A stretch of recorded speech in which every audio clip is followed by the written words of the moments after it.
to compete against one another today. Alonzo has a very veteran group on their offensive side of the ball, and they are led by their senior quarterback, Micah Rowe. Mika? Yeah, Mika. It is Mika Rowe. Yeah. Mika Rowe, Yep. she has been a star for this team for a couple years now, is really excited for the opportunity. I got a chance to talk to her before the game, and yeah, she's spinning it. She spins it better than I do, I can tell you that much. I can't hold this ball that they're using. A tight rope, and she'll be faced by a Robinson group, also very senior laden, and their captain, Juliana Guermo. Yeah, she's a great pass rusher. She's somebody who's going to be coming after Mika during this entire game. The thing you'll take away most from this game is how competitive these young girls are and how athletic they are. And now we bring in the third member of our broadcast team from the sidelines, Taylor Davis. Starting things off here at the Nike Kickoff Classic, what's it like to be part of an event like this? Exactly. Two teams with a lot of familiarity with one another. What's your message to your team as they take the field? Riveting. Thank you, Coach. Great stuff there, Taylor. Let's play some football. Flag football, that is.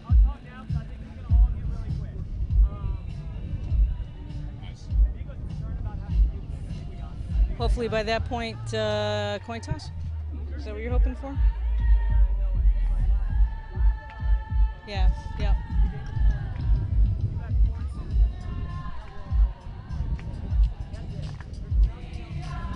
Absolutely, absolutely. Yep, you got it. Alonzo Ravens and the Robinson Knights. Robinson Knights.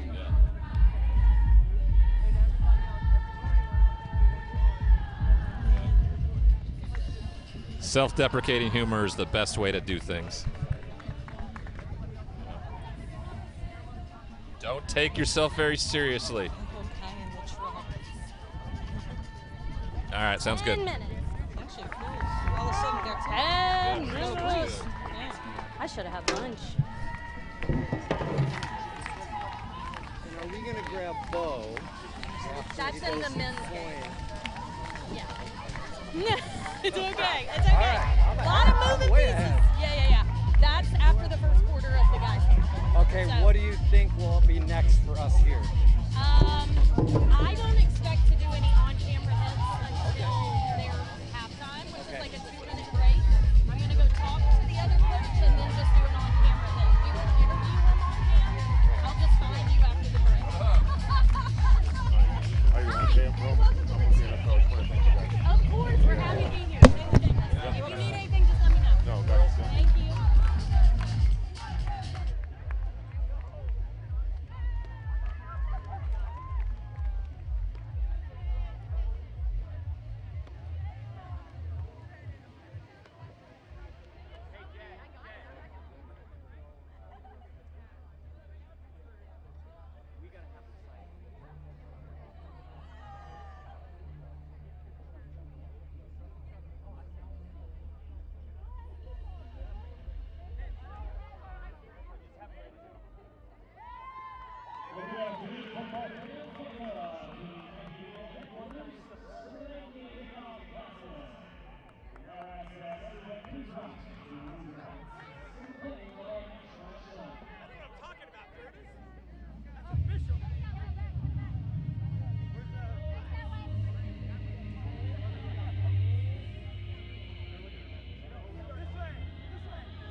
wearing number 00.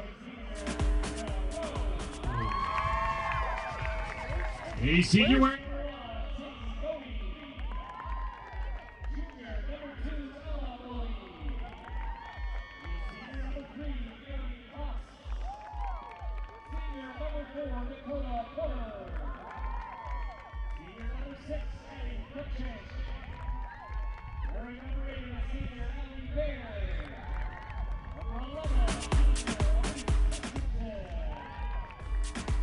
wearing number 12, sophomore Alyssa. Junior number 13, Lucy Montino. Sophomore number 16, Brandon Bean. Junior number 18, Anderson Lewis. Junior number 21, Grace Hudson. Junior number 22, Julia Sanchez. Senior number 24, Caitlin Coco. Junior number 26, Marina Luciana. Junior number 27, Sophie Duong. A sophomore, number 28, Hannah Sturgis. And a senior number 34, Elle Messer. The head coach of the Ravens is Matthew Hernandez. He is assisted by J.J. Rose, Patrick Saul, Grant Vaughn, and Lucas. Grand Ladies of Robinson Knights. A senior number 0, Julia Guillermo. Junior number 1, Nancy DJ Orellana. Junior number 3, Liliana Matos Ortiz. Sophomore number 4, David Spano. Junior number 5, Ryan McClare. A junior number 6, Kira Logan.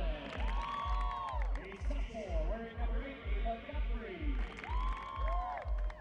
A senior wearing number 15, J.K. Robinson.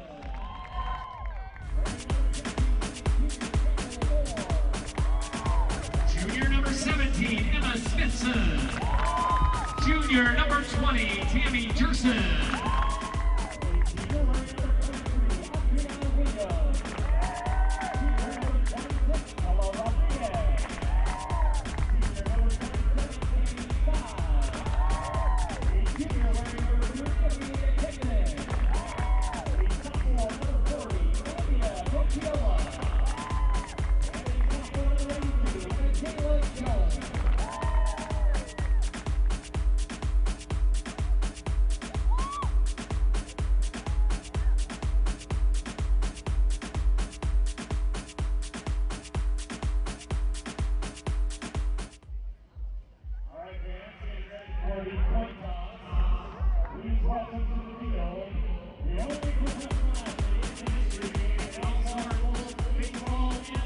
Hello. Nice to meet you. Mr. Jack. Nice to meet you. Nice to meet you. Nice to meet you. Good luck.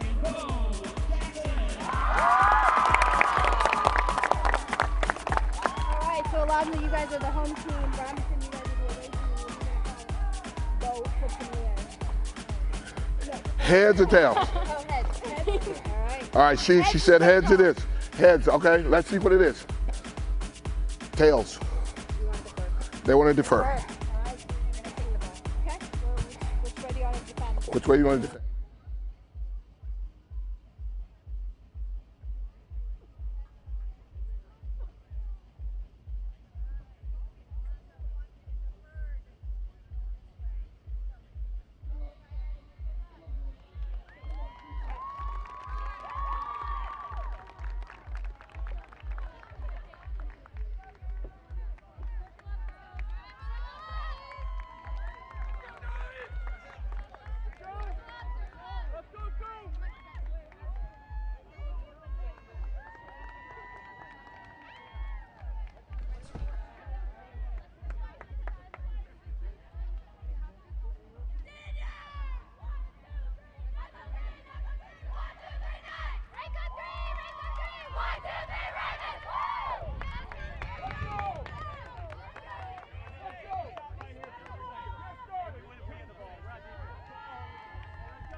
We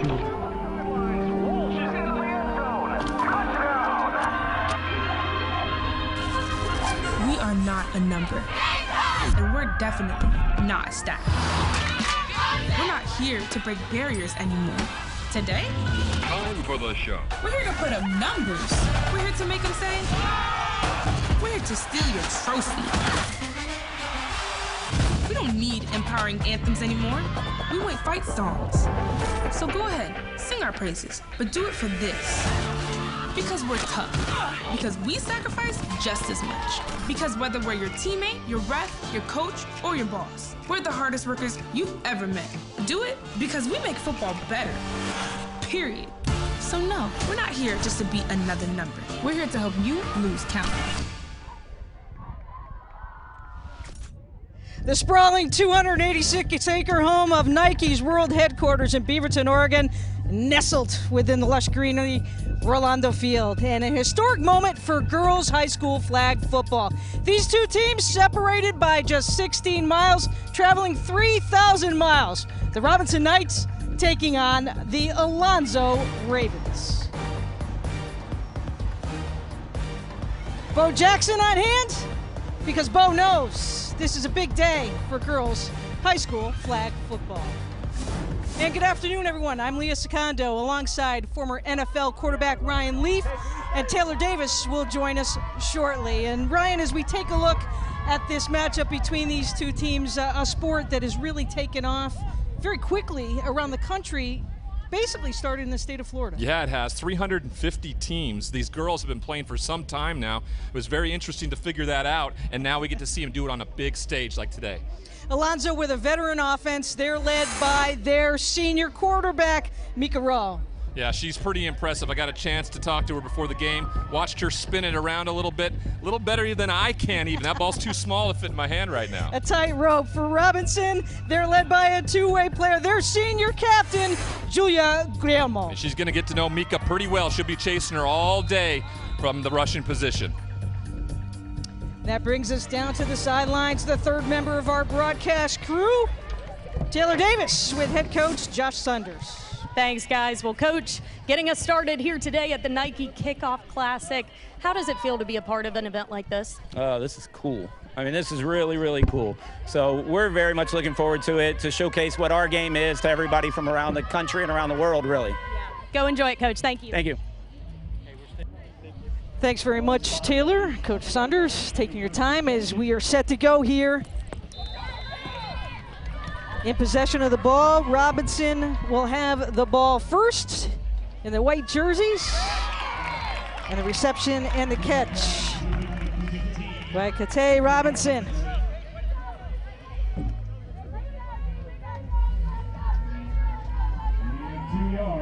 They got after it pretty early here. We had to yell at them a little bit to Yeah, they were excited. They were excited, chomping at the bit to get out there and play.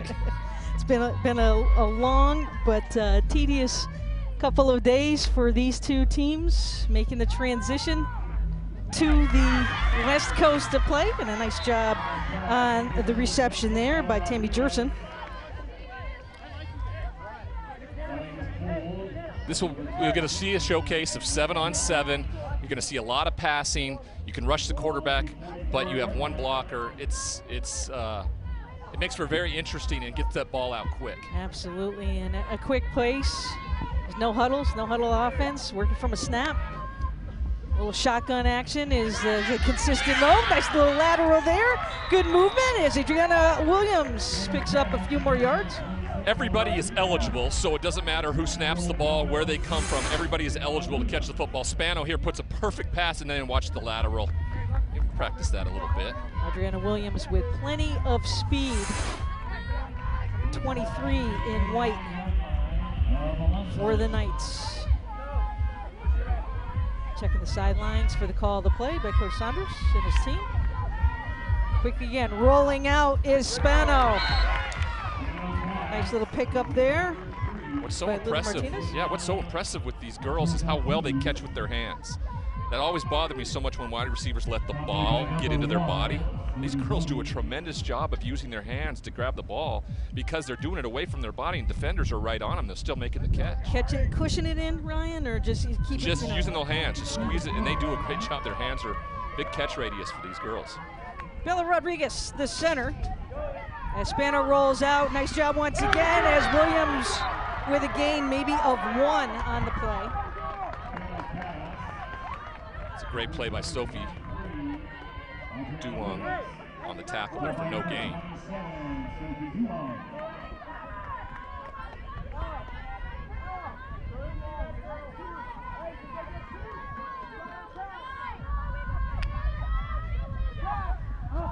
Long pass to the outside, good coverage by Alonzo Lewis on the play, as well as Klaus. Hayden Spano, the quarterback, is only a sophomore. Coach used the word terrified when they found out they were part of this game. He said it in a joking manner, but she's incredibly competitive, and she was really looking forward to this competition against a team she knows very well. She has that demeanor almost like a poker player. You know, very straight face, which I guess you want back there. She scrambles now under pressure as Bodie is there. Nice job on the reception as Robinson. She'll carry it in for the touchdown, and Robinson is on the board first.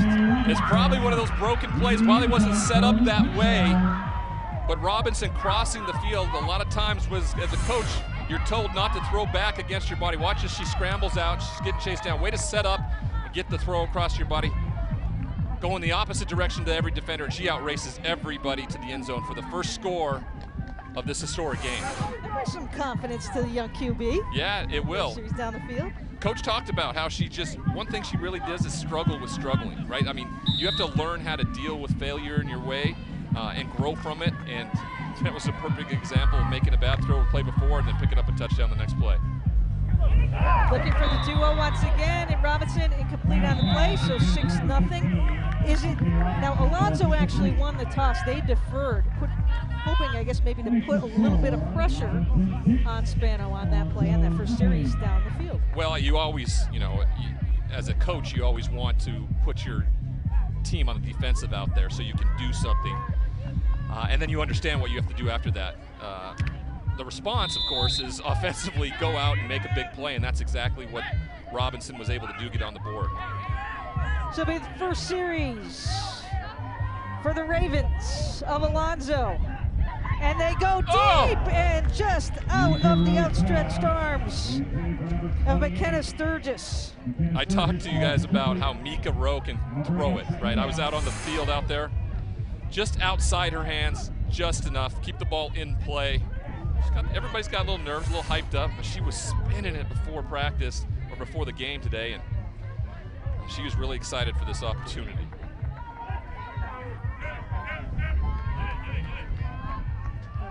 Mika Rowe now. Second down, and it's Sturgis over the middle for the reception.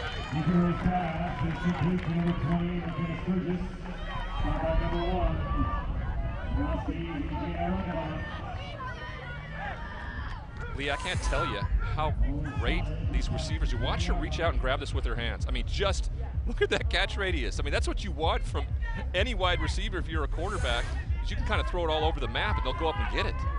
Tough catch over the middle. As they went back to Sturgis for a second time. Rowe going long over the middle once again. And the reception by Klaus. As Aaron Klaus somehow, the senior, grabs that one in. That is the vulnerable part in any cover two, especially Tampa 2. Eric Vance, former Tampa Bay Buccaneer, started out coaching this flag football team before passing it off to Josh Sanders. And so when they play this Tampa 2, if they can get over the top of that first linebacker just like that, that's the vulnerable spot for this Alonzo team. Rowe with some time, goes short this time. Sadie Bodie looking for some room, and a nice job by Jerson grabbing the flag. The one thing the coaches told us this week when we talked to them that we see is just how competitive and how athletic they are. Watch this. She grabs the ball and immediately gets north and south, avoids a tackle, gets up the sideline and picks up a few more yards.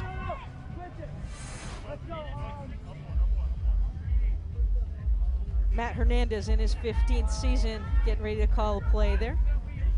15 years. 15 years. He loves, talk about a coach that just loves this sport.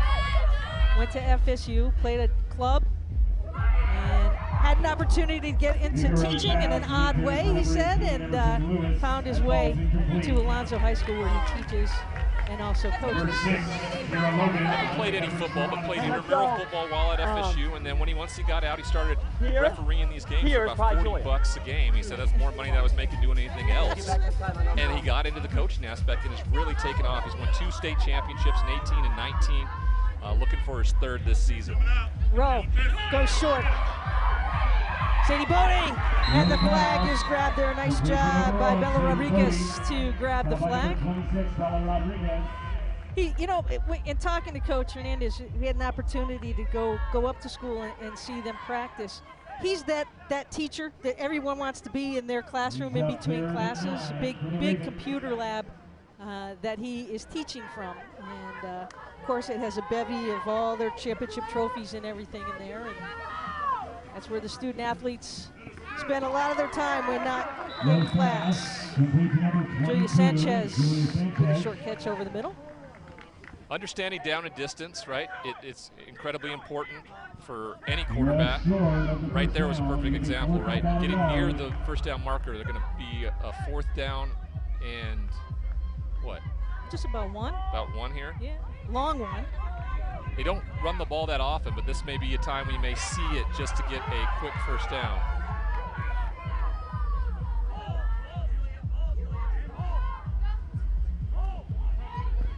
Going to the outside to Bodie. She's got some room to run. Great job and athleticism.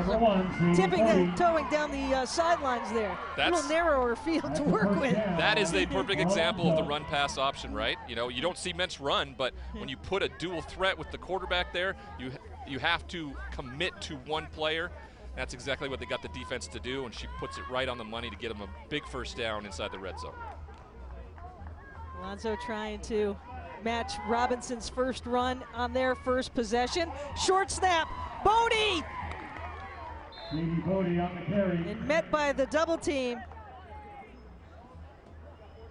Guillermo was there, VJ was there. As you guys can see with these flags, right, they don't rip off as the flag does. The whole belt comes off, which allows for players not to worry about injuries, getting pulled down to the ground or anything. They come right off. The whole belt does upon the tackle.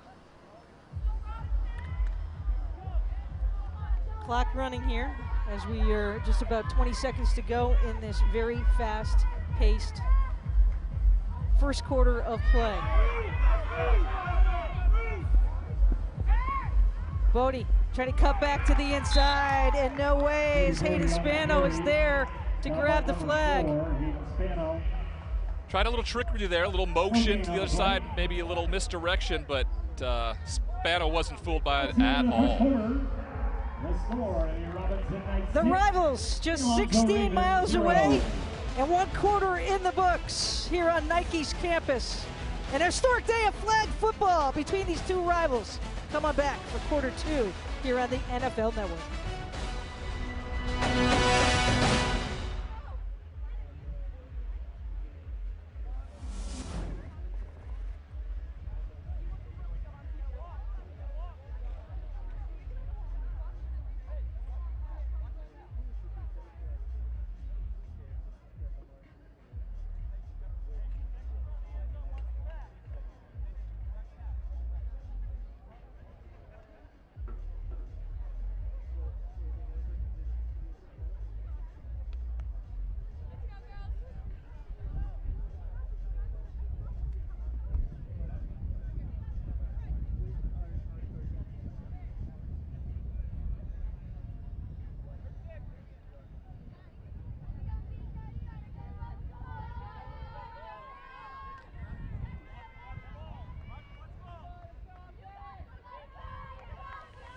NFL teams and part of a collaboration with the NFL and for the neighboring Alonzo and Robinson schools, well, the Bucks are their team, and a jersey reveal before coming out here to Nike's campus to play in this game.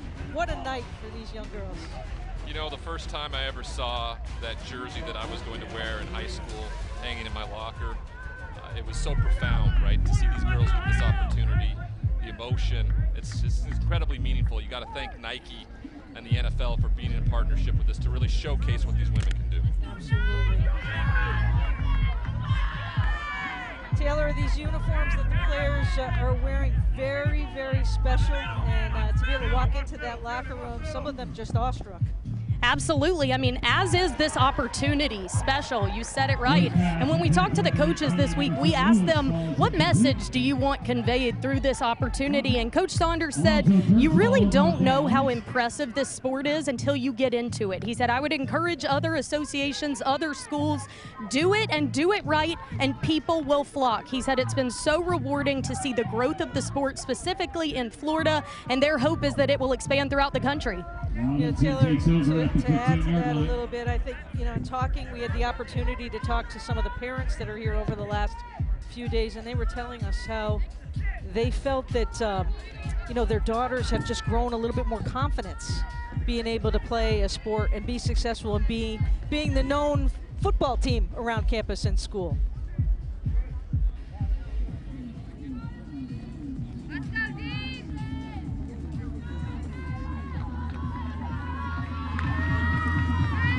Robinson gets a stop there, so no points on the board, and that sends the offense back on the field for another long drive, hopefully.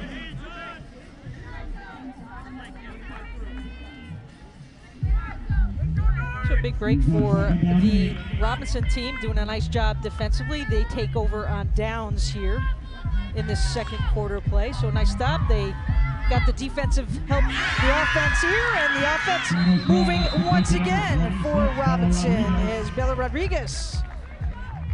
I am incredibly impressed with the accuracy from Hayden Spano. I mean, she has been right on the money, hitting receivers in stride, kind of just carving up this cover 3 defense that Matt Hernandez and the Alonzo defense is trying to play. They are lost for how to defend this young sophomore quarterback right now.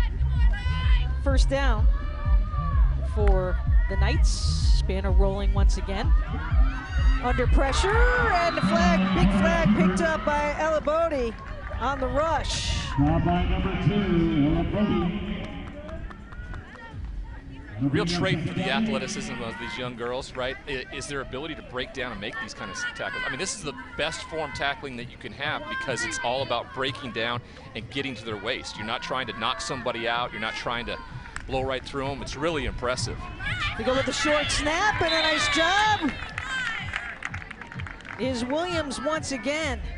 A little deception. We expected both of these teams, since they know each other well, to throw a little bit of mix into the pot. Third down now. Yeah, these coaching staffs are really close, right? They're best friends, actually. Totally, and actually there was a hurricane here at third down. They're going long here. Outstretched arms and a nice job. Katani Williams with the reception there deep for the first down. What a throw. She is impressive. The young sophomore, look at this. Just puts it right on the money on the outstretched arms. Can't get beat deep.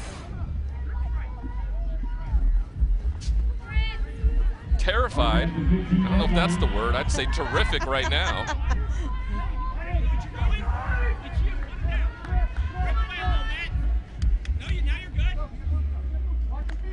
Spano has Williams there on the pitch, cuts back inside. She keeps going. It turned nothing into something. Gain of about 5. A little instant replay there, whether that flag was pulled before the toss, I don't know. Coach Matt Hernandez wants he figures if it's at Nike here, we should have a replay booth somewhere. Maybe Bo can stick his head in the vault and tell us if it was or not. Bo Jackson on the sidelines this afternoon for this big day for girls high school flag football, and the boys will be coming up a little bit later on as Spano goes to Williams in the corner. Incomplete. St. Augustine out of New Orleans, Louisiana will be taking on DeSoto, Texas in the boys tackle football matchup coming up following this game on the NFL Network.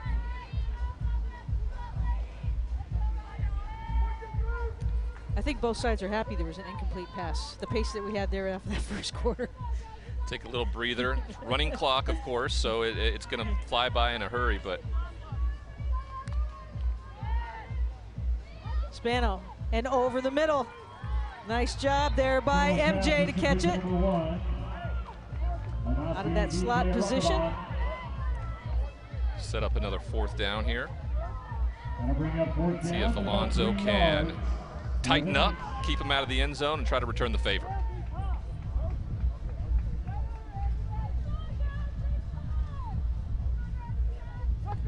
Fourth down. Alonzo's defense really needs this stop, as Robinson has dictated the offensive flow thus far in this game.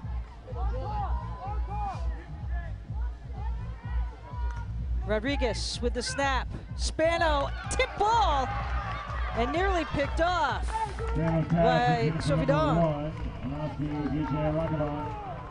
Great defense, got right up on her, didn't allow for any kind of separation there to get him another 4th down stop. Just a little payback there by their well-known opponent, and to see what Mika and this offense can do before halftime here. 3 minutes and 20 seconds on a running clock here. Let's see if they can get some points on the board before halftime.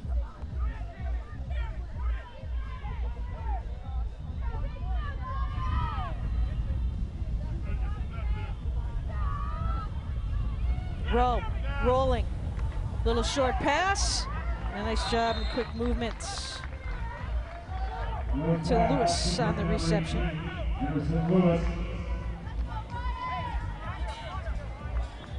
Now bring up 2nd down at 12.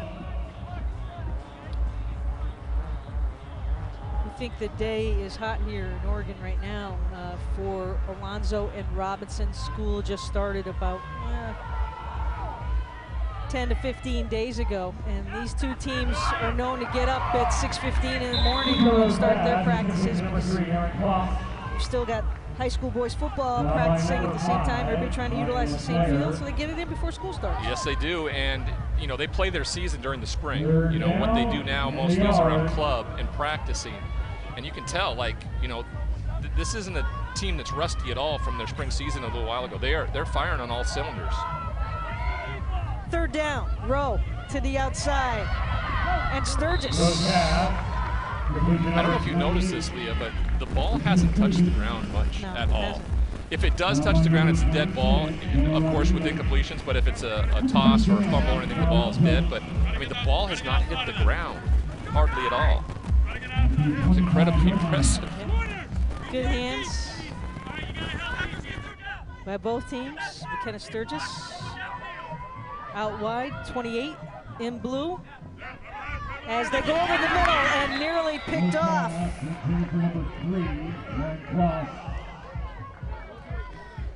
Right there's just a situation where you're assuming what that cover 2, Tampa 2 is going to look like, and she, instead of really reading the progression, she just kind of tried to throw it to an area. Great defensive play to knock the ball down.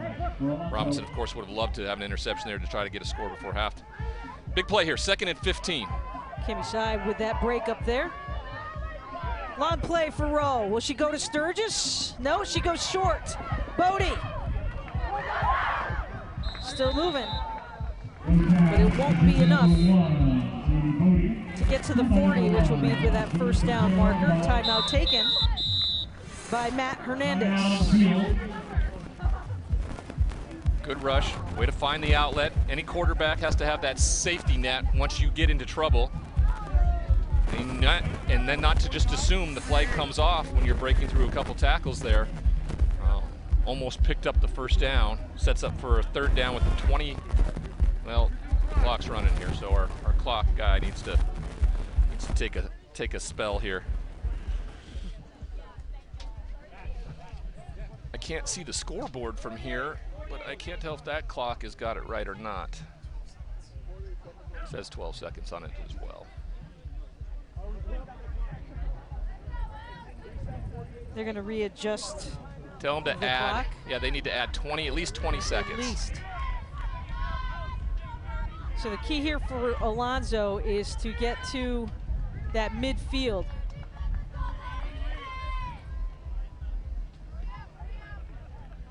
could put 43 seconds on the clock.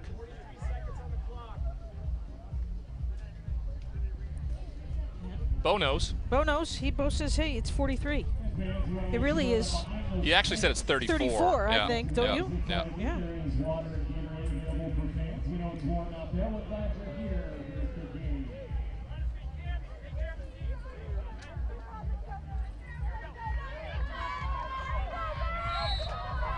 So they add a little bit more. 48 seconds now. Rowe. And a nice job over the middle is Sanchez for the catch. Good first down pickup. Absolutely. Now they got to roll though, right? 37, 36, clock's ticking away. They got to be ready to go here. Speed it up a little bit.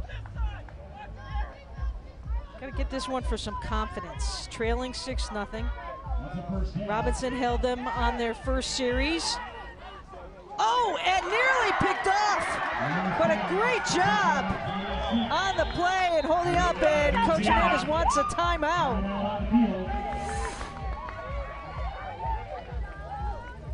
What a catch. Look at this. The ball goes right in through the arms of the Robertson defender and pulled away by 26. What a play. Nunziata with the grab.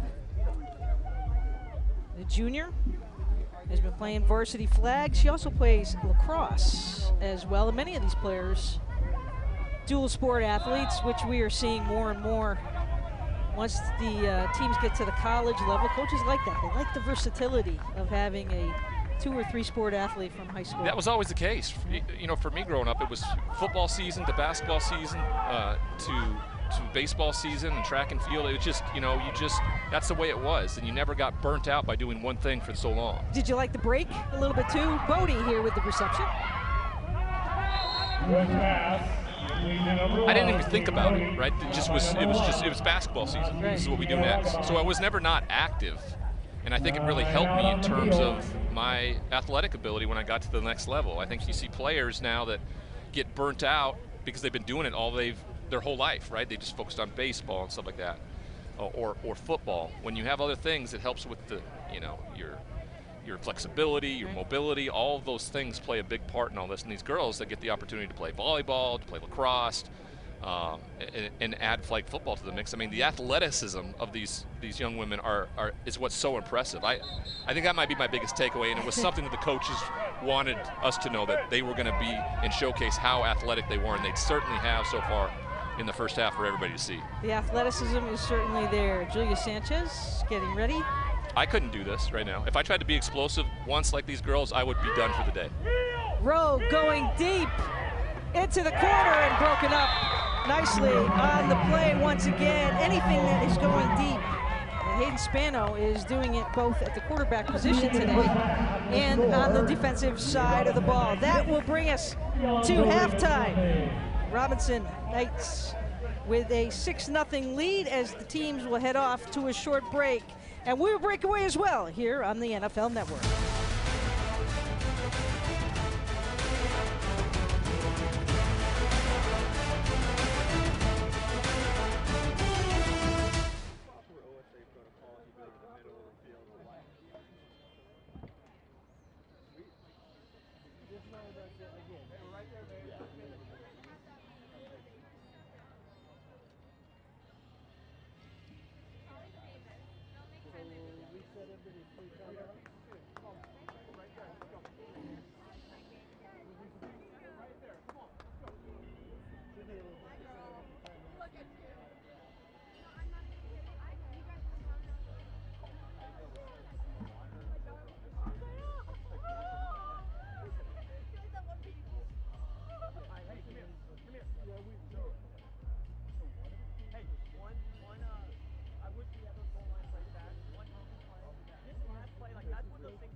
Welcome back to Rolando Field, Nike headquarters here in Beaverton, Oregon. We're at halftime, getting set to start third quarter of play. Robinson leading 6-0 over their rival Alonzo. And for a young quarterback in Hayden Spano, she's looking like a pretty good veteran right now. Yeah, Coach talked about how terrified she was around just the atmosphere and everything. She's been the most poised and special young quarterback on the field today. I'm excited to see what she has in the second half. She also did pretty good on defense, too, breaking up that last play before we went to halftime. So the third quarter getting underway between these two teams. Again, a historic day here on Nike's campus. The first time that they have ever had a flag football game, girls style, here on campus at all, or football game for flag at any time.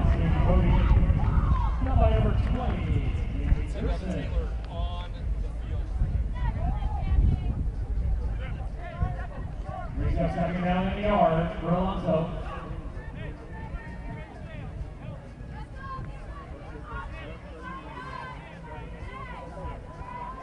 In Auburn history, Taylor Davis, along with a special. Oh yes, my fellow Auburn alum, Bo Jackson, here on the sidelines. He's been walking around checking out the game. He actually told me he thinks he might invest in a professional women's flag football team, the first of its kind. He's fired up, as we are as well. But guys, I spoke with Alonzo head coach Matt Hernandez at the break. He said he's really impressed with his team's composure. He wants them to settle in just a bit more this second half. He wants to continue to take some deep shots and take advantage of fourth down. Yeah, it's definitely one of the issues that they have had, just trying to settle in, and maybe a little bit too, Ryan. Robinson's in the same situation, but the last 72 hours have been a little bit different, anything unique that they have had. Well, I just think, you have to find a way to get over the nerves. They felt pretty loose before the game, right? They were all dancing and enjoying the atmosphere and stuff like that, but now we're kind of into a position where, you got to start making plays, just like that. Great throw by Mika. Fitted in right in the middle of that zone. Number 24.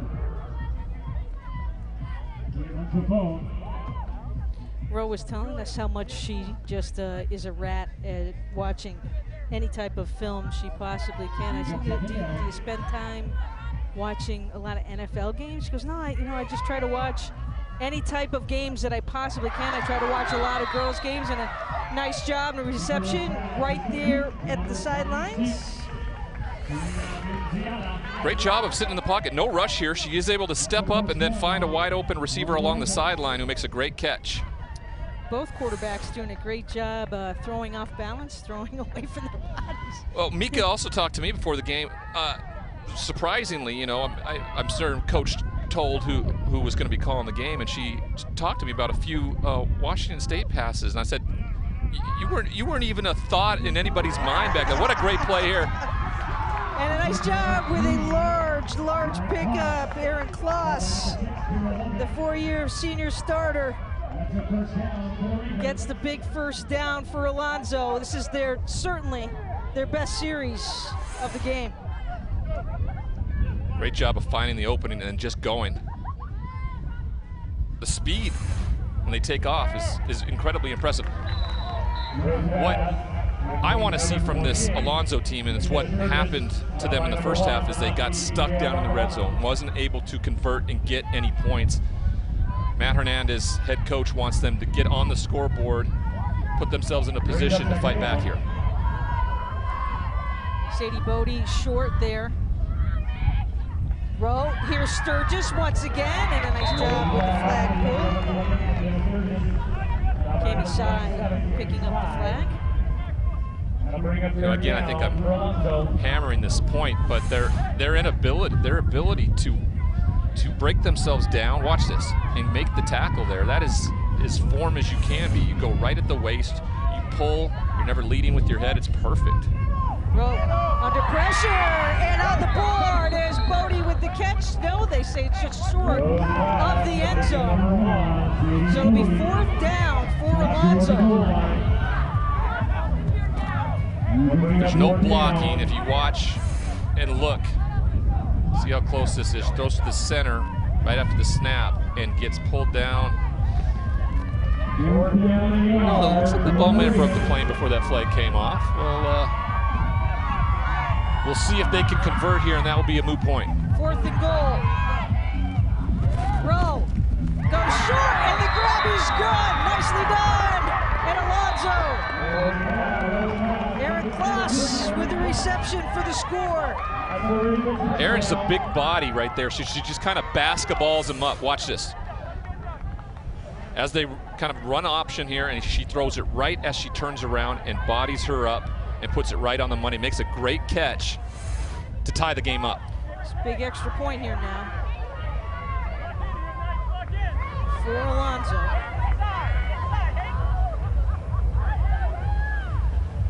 Dual quarterbacks in there. Rowe up over the top and broken up on the play by who else? Hayden Spano. All over the field. The young sophomore now gets an opportunity with the tie game to see if they can respond on the offensive side of the football. So we are tied up at 6. Wonderful job again by Hayden Spano, going up, just using her length to knock the ball away. Spano also getting it done in the classroom where she has a 4.0 GPA. And oh yeah, by the way, she plays on the volleyball team where she is a libero. Yeah, that's where Coach told us. Watched her on the volleyball court and went up to her and said, "You're gonna play some flag football." Under pressure and unable to get the pass off as Elabodi was there on the rush. Incomplete, 2nd down. Wonderful job by the young sophomore, though, getting ready of the football.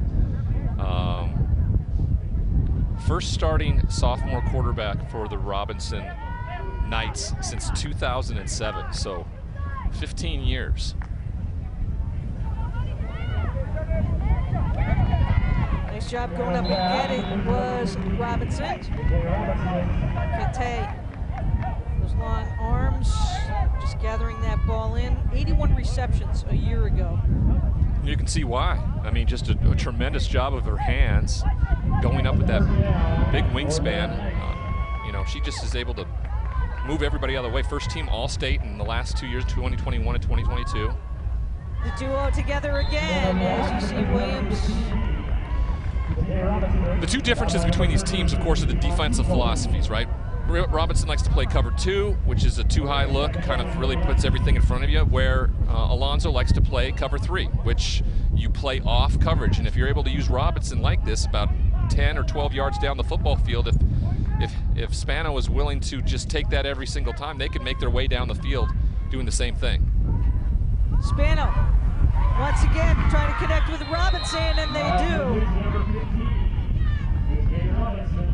Right now, it's just kind of taking candy from a baby.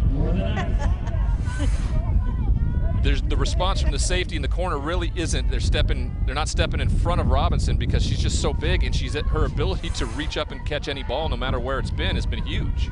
Robinson already with 5 receptions, over 108 yards. She had over 1,200 yards a year ago. On 1st down, Lily Ortiz unable to turn around and grab that ball. Kloss was there close on the play. I'll bring up 2nd down. If I'm Coach Sanders here, I'm going right back to Robinson every single time until they stop it. That's just, as an offensive coordinator, sometimes you don't have to overthink it. You just keep doing what's getting you going.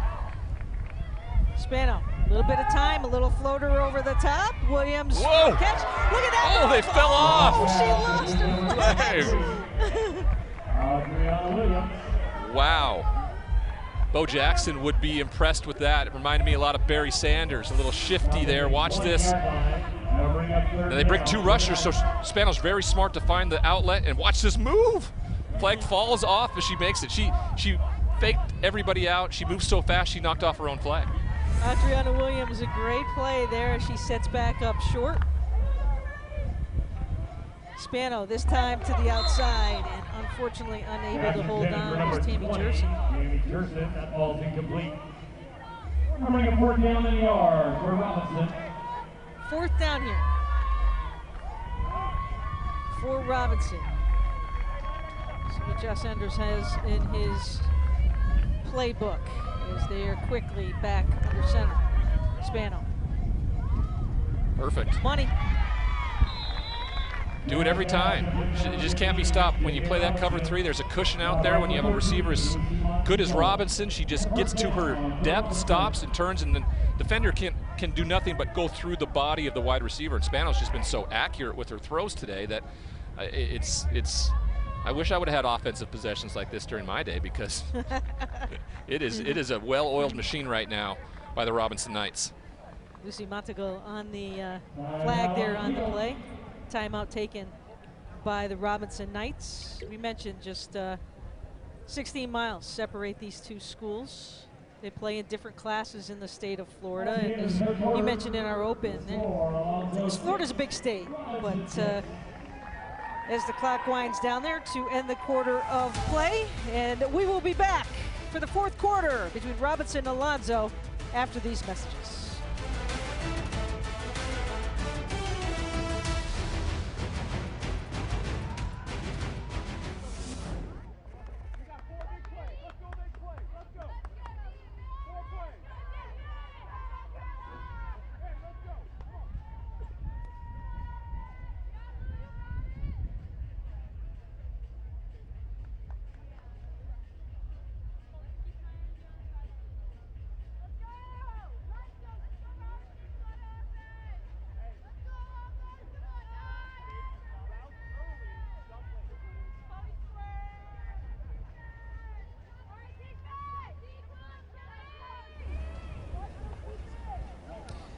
Fourth quarter action between Alonzo and Robinson here from the Nike campus. Girls High School flag football as first down for Robinson. Spano rolling out. Nice job in rolling on the reception. Spano pass, complete to number 26, Bella Rodriguez. Bella Rodriguez. I can't get over just how great a job these wide receivers are doing at catching the football. I mean, we haven't seen the ball drop that often. We haven't seen the ball hit the ground. 7-on-7 is supposed to be like that anytime you watch it in college and the NFL, but at this level, they've been incredibly impressive, especially in a game where there was a lot of pressure, I think, and a lot of eyeballs and expectations on these teams. Rodriguez was open once again after that snap, just for a minute, but Spano's eyes went to a different direction. Sometimes when you have a receiver such as Robinson, who's so good, you sometimes narrow that focus, and sure enough, in the flat there was a wide open receiver that could have walked in for 6. I'm sure Coach will have that reminder for Spano when she gets to the sideline. Good crowd on hand here this afternoon on Nike's campus here in Beaverton, Oregon. Short snap. Did it work on third down? It certainly did. And Adriana Williams with the score as Robinson takes the lead. Right now, it's really kind of come down to who can run the ball better in these short yardage situations. You know, you're not normally used to it. She's able to get the ball across the line before the flag is pulled, and the referee gets his 2 arms up in the air for a touchdown. Puts them up by 6 here early in the fourth quarter.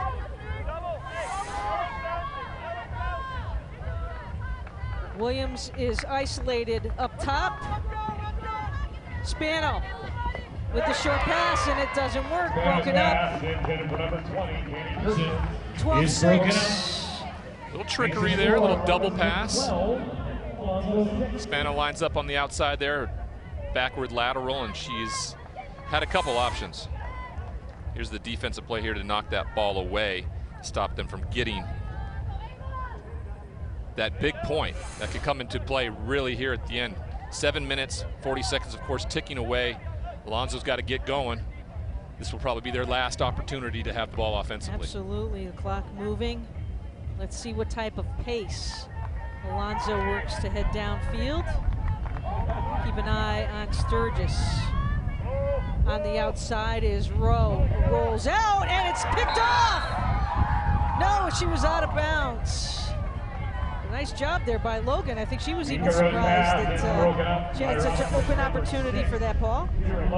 Wow. What's the rules on 1 or 2 feet? Did she have possession, too? That's the question, right?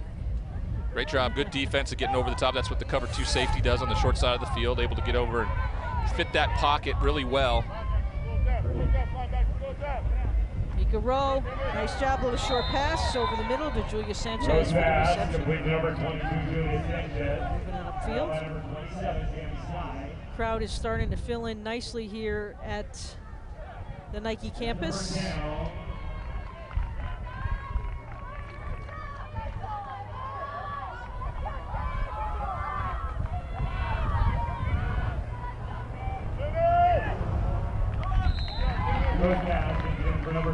Incomplete on the play. If I'm Matt Hernandez right here, I'm going to go to where the defense is most vulnerable, and that's right over the middle of the field. So right now you'll be looking towards the O on the bow nose emblem during the middle of the field. That's the best place to take advantage some way, somehow. Use the inside slot receiver or maybe right down the middle with the center. Second down. Rowe to Bodie. Sadie Bodie doing a nice job giving the Ravens just a little bit of breathing room. Bring up third down for the Ravens. All right, got 2 plays to get 10 yards.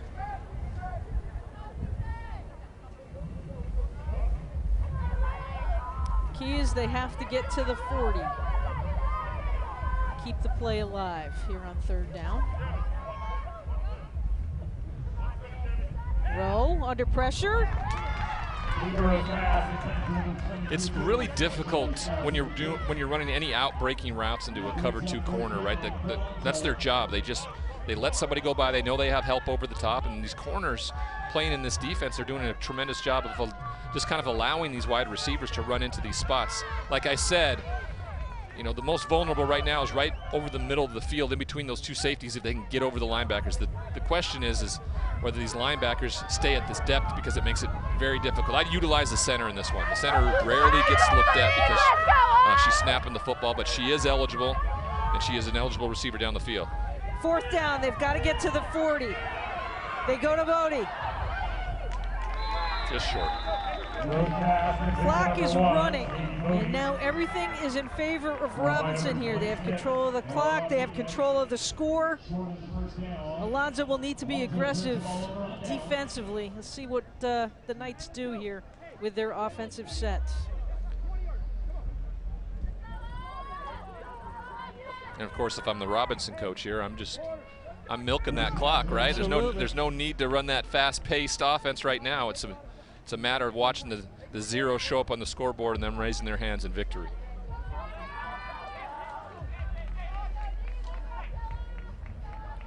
Hayden Spano on the run with a gain of about 4 on the play.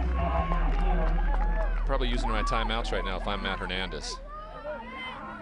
Want to secure as much clock as you can with it running at all times, and there's some very precious seconds clicking off that clock right now. Smart on Robinson's effort there to run the football.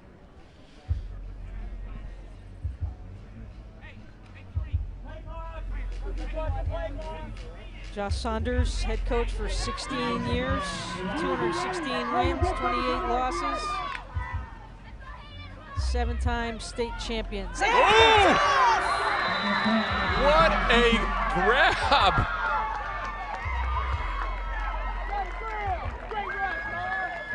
And a big job on the play. Let's look at this one, Ryan. A tremendous job of going up. You see how high she goes at the catches at the ball, the highest point. McKenna Sturgis shattered all kind of records in her freshman year. She also plays on the softball team, and watching her run. Ryan, have you ever played with a receiver that just kind of does everything effortlessly, whether it's running the ball, catching the ball, and just making it look easy? That's her. That's her. Right? I had plenty of She's that girl. I played with Joey Galloway in Dallas, and he was exactly that type of guy. Could just run like the wind and looked effortless in doing it. Julia Sanchez can't hold on. Clock is still moving.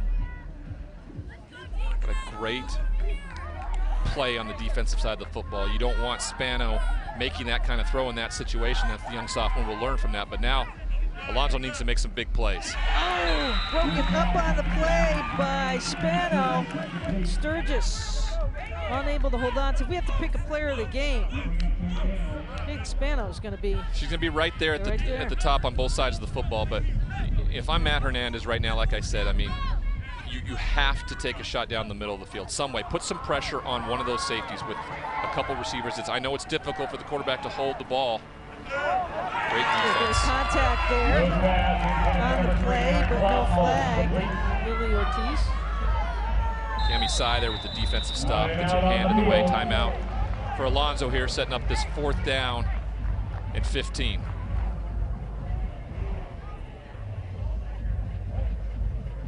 Get that clock operator to use his thumb there on the stop button. Matt Hernandez is not going to be liking that right there.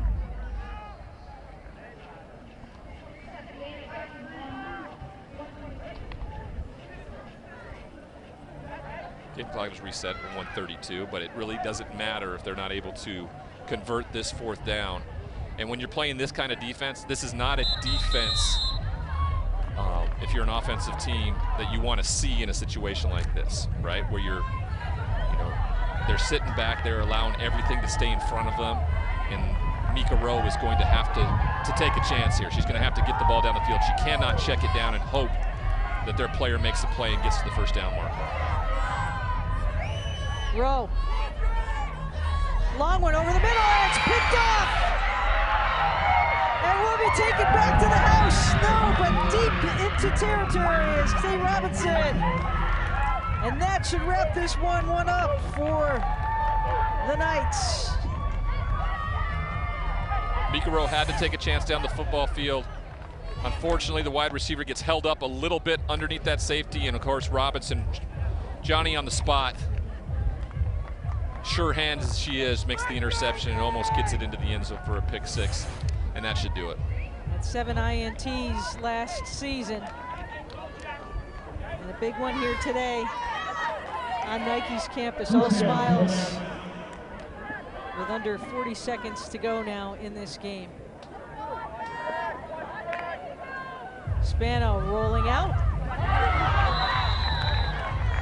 Kate Spano on the quarterback keeper. Ella Bodie with the flag. Brought by number 2, Ella Bodie.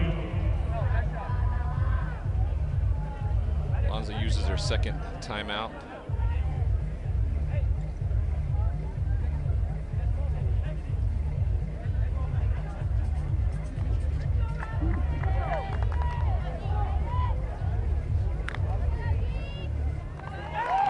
Spano will take a knee. Spano takes a knee. And that will wrap this one up. And it's Robinson, the Knights, winning the Kickoff Classic, 12-6 over Alonzo. Stay with us. We'll hear from head coach Josh Saunders on the other side, here from the Nike Kickoff Classic.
(12-6) Robinson over Alonzo here at the Nike Kickoff Classic. Taylor Davis, with head coach of Robinson, Joshua Saunders. Well, thanks, guys. Coach, a lot of familiarity between these two, a lot of mutual respect, but how did your team pull off this win today? You know, we always say it comes down to win flag football games, you have to pull flags and you have to catch footballs, right? And for the most part, that's what we did, including the interception at the end. We made a mistake and gave him a chance at the end, but Kate had a huge game. And to have that interception at the end on 4th down, I mean, we made one more play. We were talking this week about the youth and the inexperience that you've got on this roster, specifically at your quarterback position, but they showed a lot of composure today. How proud are you of that? Hi, man, Hayden, we had a conversation this morning in the hotel lobby, and I just told her, you know, next 3 years are going to be awesome for us, and there's going to be some struggle.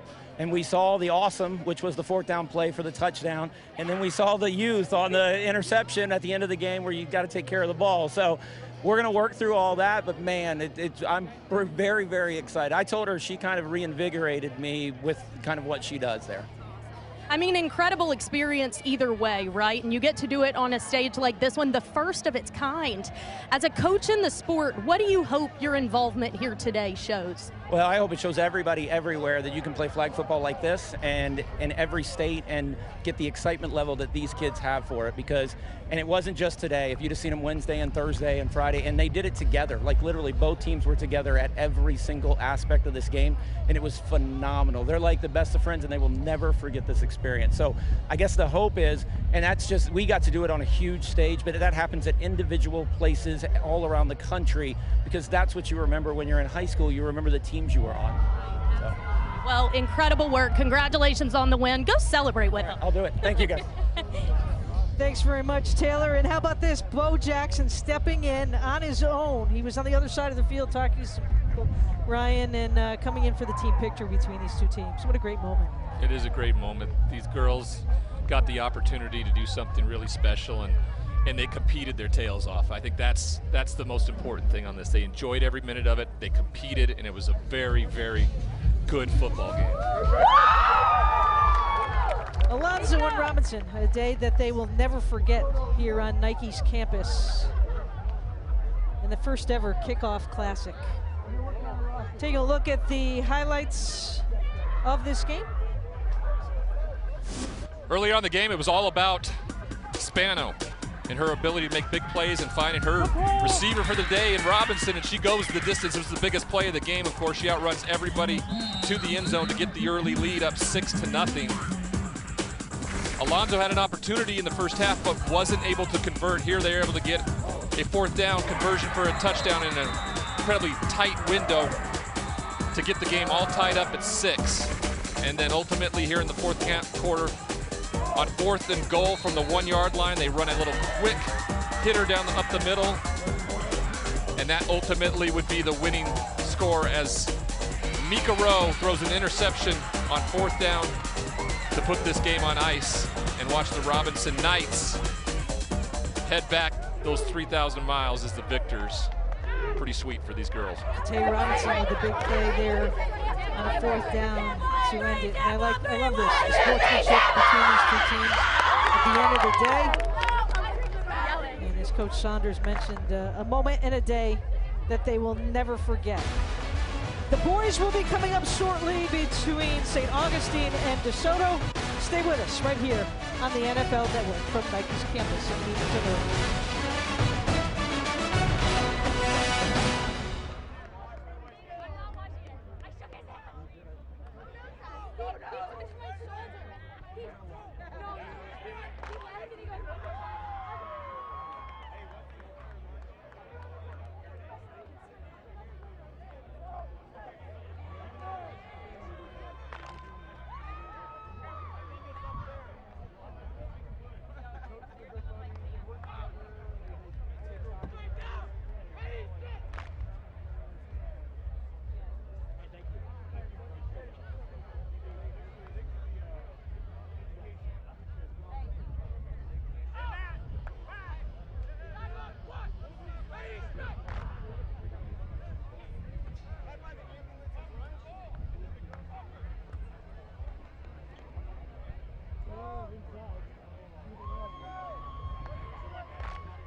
Hey, how you doing?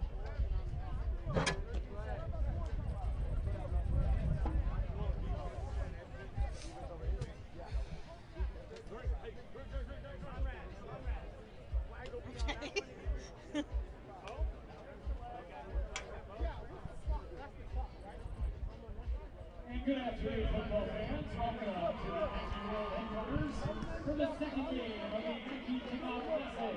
The second game features... All right, so wait a minute. The last thing you said was wiped out. We're going to go to black and then what? Okay.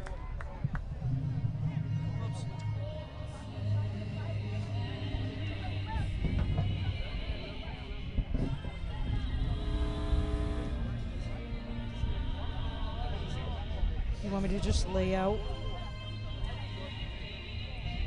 Throw it to break after he's done with Garner. Yep. Yep. Yep. Yep. Yep.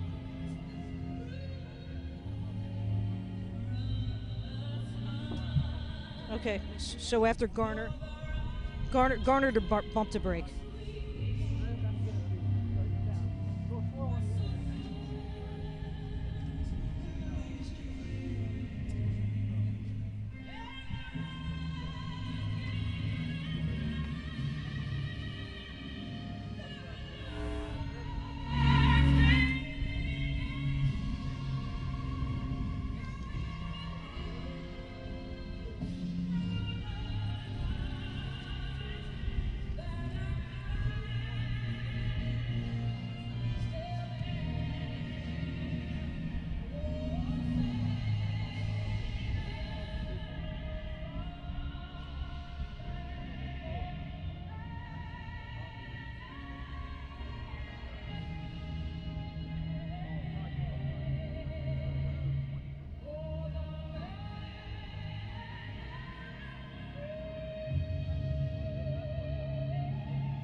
Beaverton, Oregon, 286 acres. And within the campus of Nike's world headquarters, Rolanda Field, where today it's the start of the high school football season. DeSoto, Texas, the Eagles taking on St. Augustine out of New Orleans, Louisiana. It's the Nike Kickoff Classic. Hey, good afternoon, everyone. I'm Leah Secondo, alongside former NFL quarterback and Ryan Leaf. Taylor Davis will join us shortly. And Ryan, as we look at this matchup this afternoon in this special setting for these players, two players for DeSoto out of a bevy of players that have already committed to the University of Texas. Yeah, pretty impressive young men already being committed to Texas. It just really shows you what Steve Sarkisian's able to do at the University of Texas and get two homegrown products out of the state. And Trey Wisner and Jonte Cook, wide receiver and running back, both already committed to be Longhorns. Well, for St. Augustine, they believe that their defense is their strong suit, so why not go with a Tulane commit and 6'4" outside linebacker in Tariq Garner. Yeah, when you say outside linebacker, you mean edge rusher. He puts his hand in the ground, he gets after the quarterback. He'll stay in his hometown there in New Orleans to go to college and ride that green wave. A very special setting here in Beaverton, Oregon for these two teams. It's the Nike Kickoff Classic right here with Bo Jackson on hand on the NFL Network.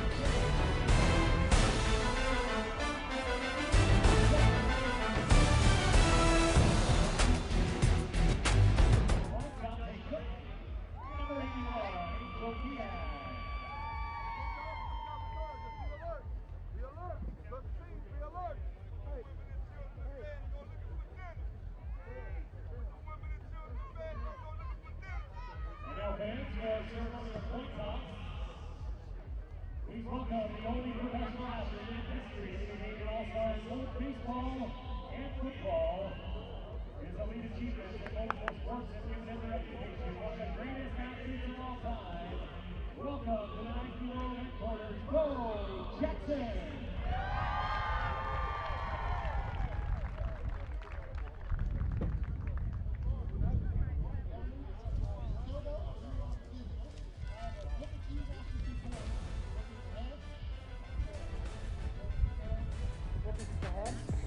Jackson's going to toss the coin. What is it called? Heads? He called heads. See what it is.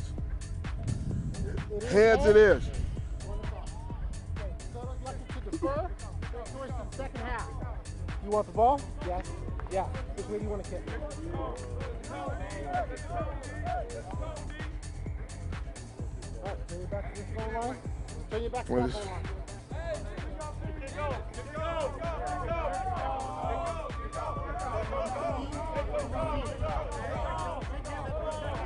Good luck, guys. Y'all be good. Bo Jackson, the only player in history, the All-Star game in both the NFL and the Pro Bowl, and in Major League Baseball. And our Auburn legend also on hand this afternoon is the third member of our broadcast team, Taylor Davis. I will gladly take that introduction. But guys, these two storied programs described today as a once-in-a-lifetime opportunity. St. Augustine head coach Nick Foster said, since the beginning of our program, it's been about overcoming adversity. And today is an opportunity to showcase that brotherhood. And for DeSoto, today begins their quest of a state championship. And with their crop of offensive weapons, they view today as a chance to showcase the legacy of Texas high school football.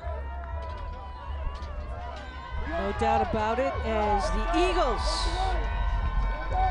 get set here to kick off here on Nike's campus. A large contingent of fans from both schools have made the trip here up to Beaverton, Oregon, and it's draped by a nice setting as well. Many of the Nike employees coming out to watch this game. The setting for anybody out there who's watching this right now is unparalleled. I don't think you get the right respect of what we're seeing here with the trees. This is an actual park in the middle of the campus that they have turned into a 120-yard football field with goalposts at the end. Two great high school programs nationally get the opportunity to kick off their season in style.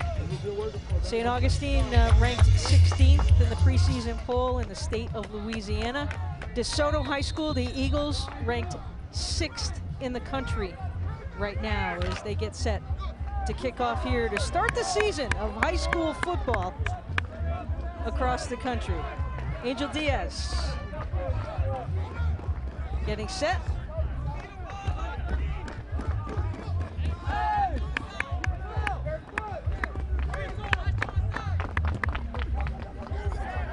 Short kick. A little surprised they didn't go a little bit long there. Well, you can kind of tell. Yeah, you can kind of tell the way he was lined up to kick that ball. They thought maybe they had a bit of weakness in some film they saw. You know, you put a player early in the season in a decision-making situation there to whether fair catch it or catch it and get blown up. You know, you put the onus on the player to make a decision. He makes, I would have probably fair caught it, that he don't have to worry about anything else, but he does, and secures the ball safely, and it gets him into first and 10 with their offense. See Dawson Simmons there. He's the junior at 5'11", 180 pounds. At quarterback, they'll start from the shotgun. We'll play action. Simmons, no question, let's start it off big. Let's go big or go home. And unfortunately, Josh Jackson unable to hold on. The throw by Simmons, he lays it out there, gives his wide receiver an opportunity. Watch this move. It is just a straight line there. 14 has no chance. If you're even, he's leaving, and he just puts it a little too far. Good attempt by Jackson to go get it. You probably have to, if you're a quarterback, of course, and it's the way I think, if it hits their hands, you got to hope they catch the football. But right now, you can see those corners squat, and they might take a shot on top again before too long. Second down, Simmons with the handoff. Christian Langford on the carry. Langford picking up about 5 on the play.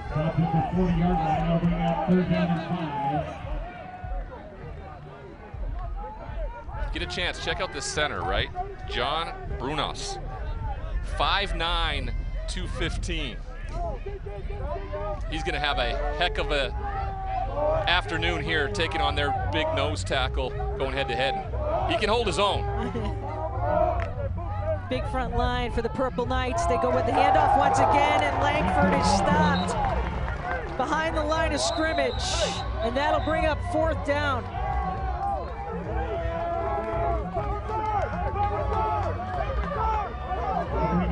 It's what happens when you take a shot on the first play, right? I mean, you try to take a big play down the football field. It doesn't work. You put yourself behind the sticks a little bit, and the defensive pressure with Brandon Booker, of course, outside linebacker, getting to the ball there, puts them in a position to punt after their first series. That's what you get when you defer the kickoff. Of course, now DeSoto has a chance to respond.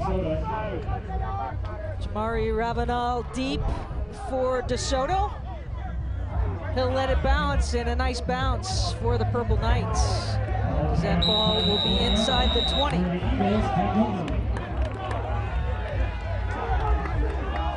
All right, now we get a chance to see Trey Wisner and Jonte Cook. Both, of course, we talked about in the open, headed to Texas to be Longhorns. Steve Sarkisian now in his 2nd season as the head coach in Texas there. It was a big question mark why they haven't been able to field a team. With all the resources they have, with the state of Texas in high school football that they have, this is a good sign where you get the 6th team in the nation, nationally in high school, 2 of their best players in Wisner and Cook heading their way to Austin.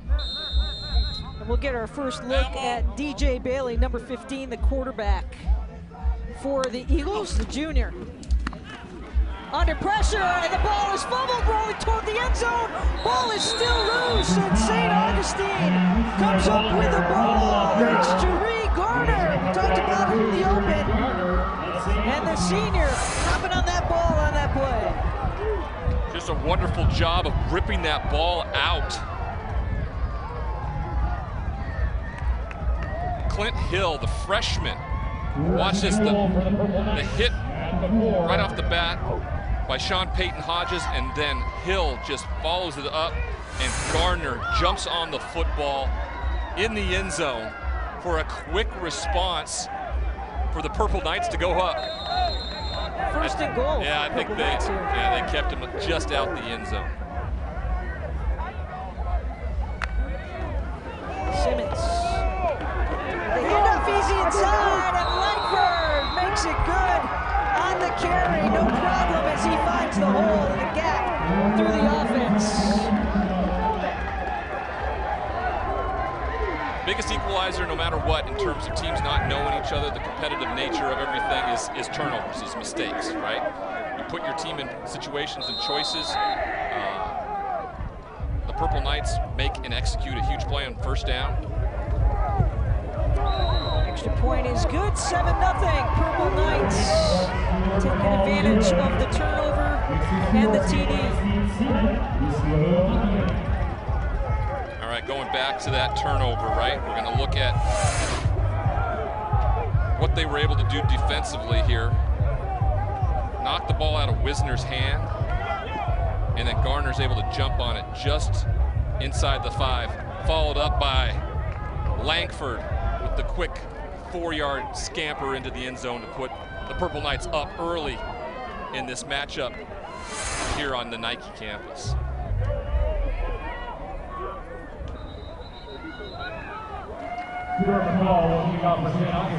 Stuart McCall is on the field for St. Augustine and the Purple Knights as he waits for his teammates to head out on the field. He'll hand off the kickoff duties. We got an opportunity yesterday, of course, to watch both St. Augustine and DeSoto go through their walkthrough practices. They were pretty heated, right? Almost 2 hours each team. After all that travel was very impressive.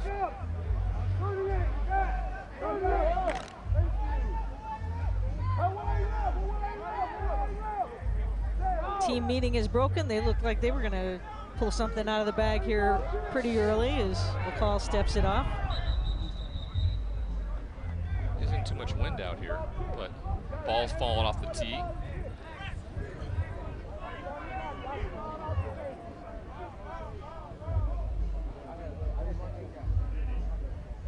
We'll see how DeSoto responds. The 6 foot, 170-pound senior running back, Trey Wisner, of course, first carry of the season. Gets it stripped after pressure up front. He coughs it up to see how the senior responds, how this 6th-ranked team in the country responds after a disappointing start to this game.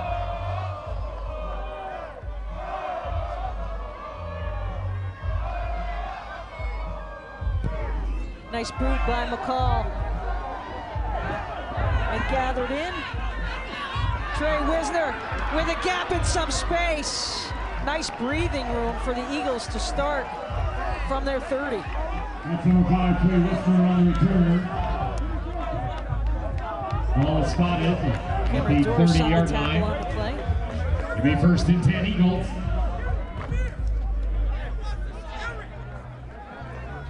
Get a chance, check out this offensive line.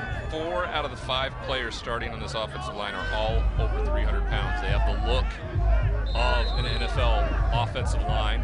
Center even tipping the scales at 280 pounds himself. These are the kind of days that you find out just how good that off-season workout was. Short carry for a game. DeAndre Wright, the ball carrier. Gain of about 2, sets it down a long 8. Bailey gets the call from the sidelines as Ridden Jr. is there with him. Side by side, the sophomore. Bailey looks up over the middle, and a little bit of misconfusion there. Well, he had to get rid of the football because the guy we talked about, Garner, right in there again in his face, made Bailey get rid of the football beforehand. Watch this move inside. Has no choice but to get rid of the football before Garner is able to get his hat on him.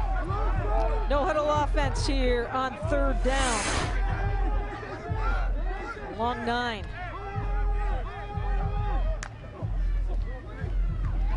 Bailey rings it out for Cook. Jante! And it's a foot race! We're tied up. Number 1, Jante Cook. That right there is just straight line speed, okay? Nothing more to say about that. Flag on the play. A little taunting, I think, heading into the end zone. But watch this. He just takes 1, 2, 3, lets it fly. Outside shoulder to Cook, who just flat out runs by everybody. Great ball, catches it in stride. And then he gives a little peace sign, which coach will have something to say about that. Penalty flag on the field. So why are I believe too, right, if it's taunting in the field of play, right, the touchdown is negated. That's the way the collegiate rule works. And that's what it's going to look like. So you take the points off the board because of a choice, like we talked about, choices, consequences to those choices, and Jante Cook is going to pay for those consequences here instead of having a big touchdown to answer in response. It looks like. Throws up the little Tyreek Hill peace sign heading into the end zone. And that there is a no-no.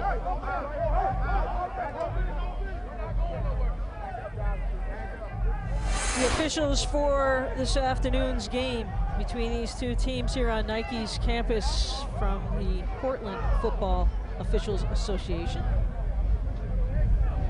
Michael Murph, Rob King, Ross Connor, Rebecca Bryson, Ryan Haig, Kevin Hatfield, Lee Nolan, and Joe Barnett, your back judge. So quite an honor for them as well. There are 2 fouls. One is a live ball foul, one is dead. First one is personal foul, face mask, number 11 on the defense. That penalty is declined. After the play, unsportsmanlike conduct, number 11 on the offense. That penalty will be enforced. The result of the play is a touchdown. The penalty will be enforced on the try. So I think everybody thought that it was going to be a taunting penalty, so let's not use this as an opportunity to enable the behavior of that, but to say that there was offsetting penalties, that sets up for the touchdown. So Jante Cook gets the 6, but we'll have a stern talking to from his coaching staff that they got away and skated away with something right there. Maybe that, you know, maybe it's the high school rules. They just that's not in the play during the play of the game, right?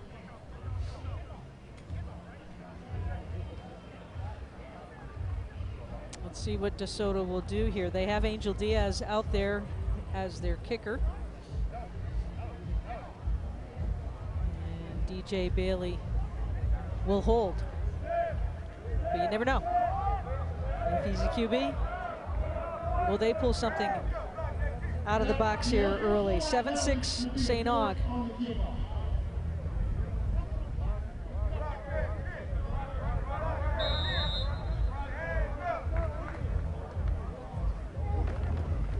Ball is down, the ball is up, and a nice job by Diaz putting it through the uprights. Tied all up at 7. John Haycock makes the score. DeSoto 7, St. Augustine 7.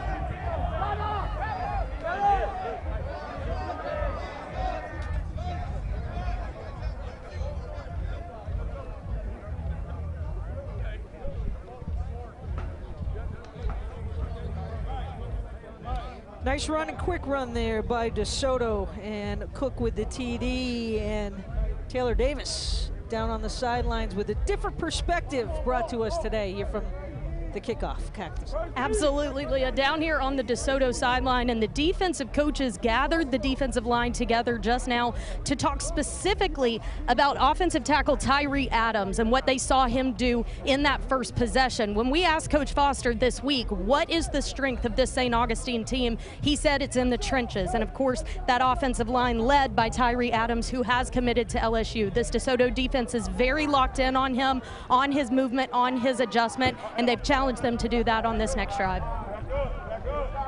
They did on the first play. Tyree Adams, of course, the 6'6", 285-pound senior left tackle, headed to Baton Rouge to play for the Tigers, is a guy that just stood out in practice yesterday, right? It was, you know, you look at a player, you look at a team, and you see somebody standing up alongside him, like, yeah, that's a Division I athlete right there, and he's going to have to be protecting the backside, of course, of Dawson Simmons, to give him as much time as he can to execute their passing attack here on this next series. That's a great point, too. He moved to the backside this year. A little bit different. And for DeSoto, the Eagles set here to kick off.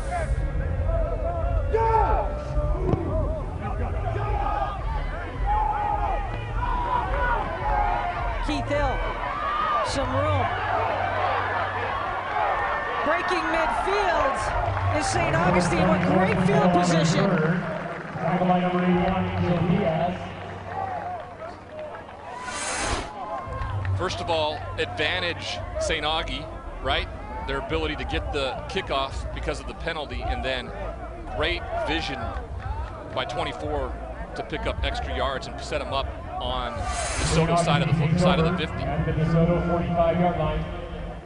There's our big man, Tyree Adams, a 6'6", 285-pound senior left tackle. He was telling us it's almost a big burden lifted off of him to have that commitment already announced. The rollout.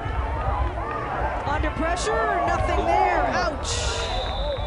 Dawson Simmons on the quarterback keeper. Dawson Simmons hit by 3 players looking for a flag on the play. Gain of about 2. That'll bring up second down. Next, take their life into their own hands, and then they look for the official when they get smoked. It's a Did you do that? It's a stark change from 25 years ago. You just got smoked and yeah, then got just back got up. smoked and got back up. Brushed it off. You had the likes of Reggie White and Derek Thomas and Bruce Smith that were doing the smoking. Who's the hardest hitter of the guys you met up with? Well, probably Ray Lewis would be the hardest, yeah. Simmons again on the carry, coming close to that first down marker. A lot of run pass option in this offense, right? They'll try to put pressure on these linebackers and on these safeties to make decisions, see if they can hit plays over the top, set up third downs like this that are manageable. 3rd and 4, 3rd and 3 opportunities like this for the Purple Knights. Simmons under pressure. and make something out of nothing, because everything was going downhill quite quickly as Wesley Hudson could not make that last reach for that tackle in the backfield.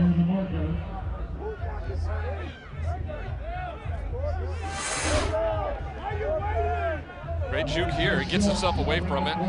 Incredibly agile back there, but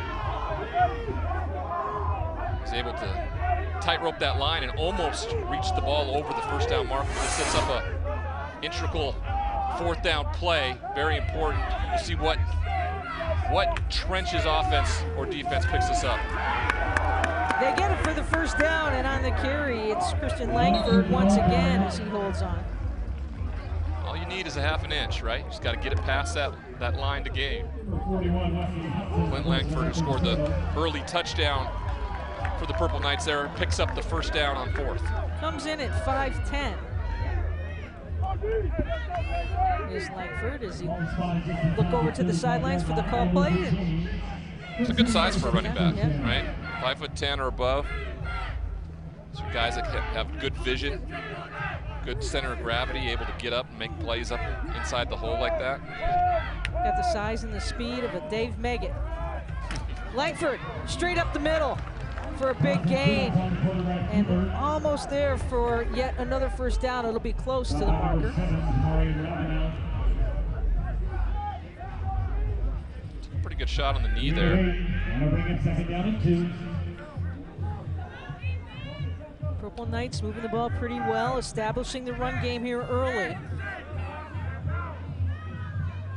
Wide receivers for St. Aug, we're talking about how we're going to get a lot of man coverage.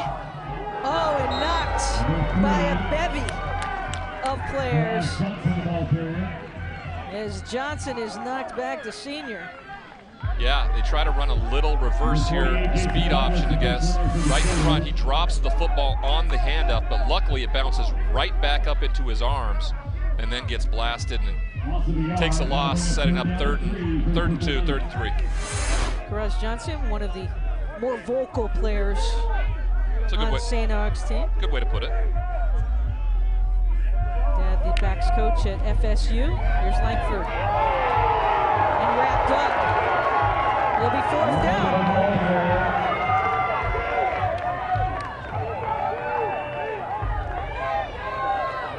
Keyshawn Jackson, one of the multiple players for the Eagles on the tackle. It's incredible right downhill here from the safety position, linebacker position, to make that play. Sets up another fourth down. I do like in these two games we've had the chance to see today, Leah. No punting. No punting. Saw that one punt to start the game here for St. Aug, but that's the only punt we've seen so far in football today. I love that as a quarterback. Just love seeing those games out there. Showing some confidence in the offense. Simmons tries to go over the middle, broken up on the play. Grimes can't hold on as he's hit from the bad side from Ravenel. We will be back as DeSoto will take over the ball on downs after these messages.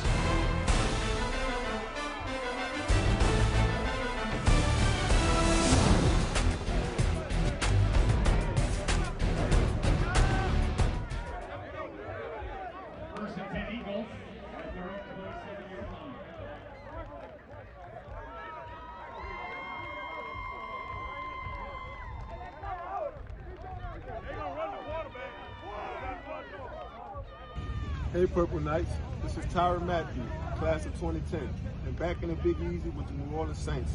I know you guys have been working really hard through the whole summer to make the 2022 season a great one. It's an honor to be selected to play in the first Nike Kickoff Classic in Oregon and have the opportunity to play in front of the country on NFL Network. DeSoto High School will be a big challenge, but to beat the best, you have to play the best. Myself, St. Aug Nation, and the city will be pulling for you guys the whole way through. Good luck. You can do it. You guys are built for this. One of the many alum from St. Aug that have walked the hallways of that storied, historic campus in the middle of New Orleans. Avery Johnson as well. I mean, the list just goes on. And one of our colleagues from Sports Center fame, Stan Verrett, was a alumnus there, down on the field pregame with the team, supporting his purple and gold. It's awesome to see, and I think it's important for these young men and also the young women that played in our first game, the flag football game, to have these mentors and to know that you don't just move on from your days at the high school level, and really special. Yeah, and I think Tyrone Matthew is a perfect example of somebody who had a lot of stardom early on, right? A lot of expectations and stumbled and fell a little bit, found his footing, got back up, continued to get back up, dealt with the adversity, and has become one of the best men and best football players in all of the National Football League. Absolutely, finding his home right back in New Orleans. DeSoto kind of stuck in that backside as some pressure has come on here from the Purple Knights. I mean, other than the big play, I mean, they've looked faster. They've looked like they've flowed to the ball better. Their biggest strength is their defensive line. That's what coaches told us, and they have been very much the difference maker so far in this game. 3rd and 10 for the Eagles. Bailey's going to hold on under pressure, and he will be taken down in the backfield. Clint Hill, just a freshman. What a big day and a big play for Hill.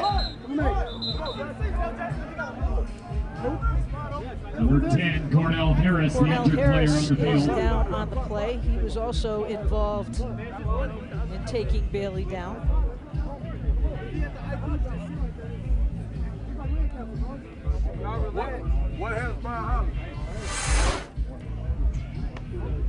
Just wonderful pressure up front by Seth Harris, and then Clint Hill finishing it off. But the best thing about that, if you watch Garner and Hodges on the edges there, they don't get too far upfield, so they funnel everything back. With the pressure that you have up front like that, it puts a quarterback in a no-win situation. He has nothing to do but to eat the ball. I'm gonna bring you in. Coach Nick Foster out on the field as well. Coach Foster taking over the program, former standout at UAB. Great to see Cornell Harris back up on his feet and rejoin his team. Who's taking so long? He trying to get the front because he thought 3rd and long they were going to check R like they did. 4th down here for the Eagles. They will be punting deep from their own end zone area. Angel Diaz. Angel Diaz, the punt. Good kick, they'll let it go.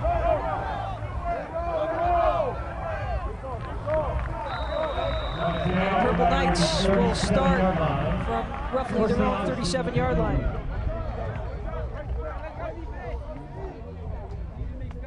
All right, we've kind of seen each team kind of throw their best punch. We've seen some mistakes on the offensive and defensive side of the football, and now when we get later into the football game, we'll see how each team deals with those mountains they've had to climb up to that point, and where Dawson Simmons and this wide receiver crew go from here. 3rd series for Simmons. Little fake, Langford taking a bevy of Eagles with him for a couple extra yards.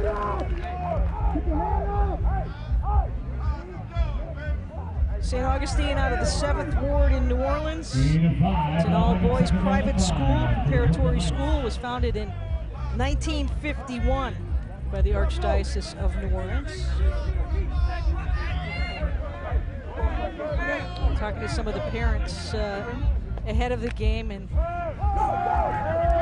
as Simmons going long here, no flag on the play. As Josh Jackson got stumbled up. I don't know, may have tripped him up a little bit, but no flag, flag held in. Let's see. Yeah, it's a good read. He goes over to the top of the receiver that you want. And there's a little tug there on the left arm by Ravenell, but I think the official just kind of saw their feet get ultimately tangled up. Don't forget, officials' first game of the year too. Absolutely, right? everybody's getting the cobwebs out. Knocking off that rust a little bit. Absolutely. 3rd and 5 for the Purple Knights. Simmons. Wow. Getting in under pressure. It's Jason Douglas. Yeah, Yeah, that's one of those times you see a quarterback with the athletic ability, such as Simmons. You think he probably makes Douglas miss here, but no, Douglas just envelops him and gets him to the ground to get the defense off the field. Great play by the 6'3", 265-pound junior. Good speed by Douglas as that sets up a 4th down situation.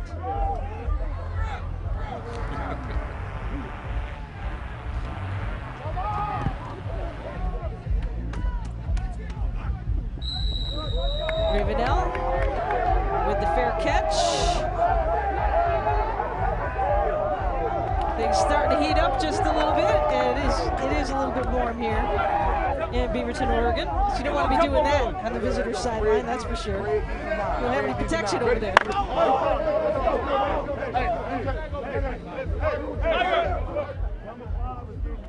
All right, offensively here, their biggest play, of course, was DeJounte Cook for the big touchdown. They haven't really been able to execute or get anything outside of that big play. Let's see if they try to take another shot down the football field. Bailey with the quick flip. Here's Jonte. He can't turn the corner as the defense for St. Augustine is there. It's Frederick Lewis.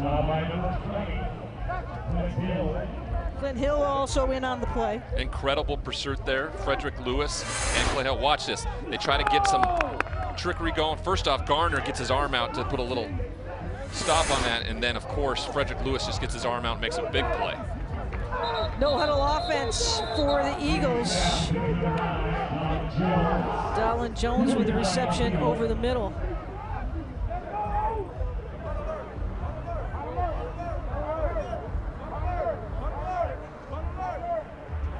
Claude Mathis huddling his team quickly in his 10th year, also the athletic director at DeSoto High School. They're just outside of Dallas, classified as a 6A school.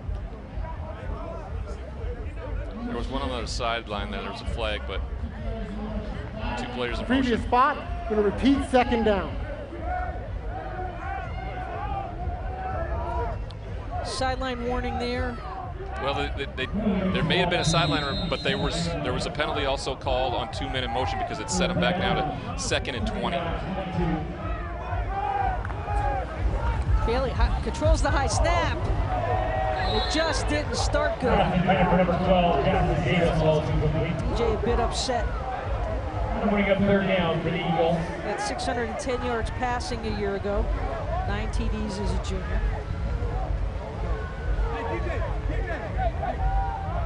When the ball's snapped high like that, you got to be able to get your eyes back, but sometimes it's difficult because you're rushing. You had an open receiver there. He just rushed his throw, and his body language kind of looked at like center needs to do a better job. Bailey, and a nice job in staying focused, and Jones on the carry. Just a little bit short on the play. Clint Hill, the young freshman, has been in on everything so far. How would you like to come from 8th grade and say, hey, first game out, we're going to go to Nike's campus, and we're going to ask you to go up against the 6th team in the nation with one of the best wide receivers in the business, and Jonte Cook, who's headed to Texas. No problem, Coach. Got this. What you don't know. Right? Yep. Yep. 4th down. Punt team is in.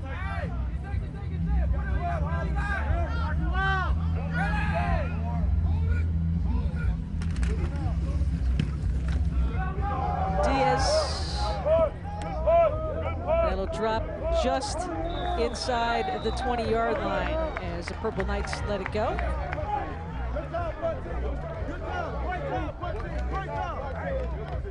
You know, for 2 teams that really have only been practicing, Ryan, for since August 8th, they don't look that rusty. They look pretty good. They look pretty good, but I would say that the things that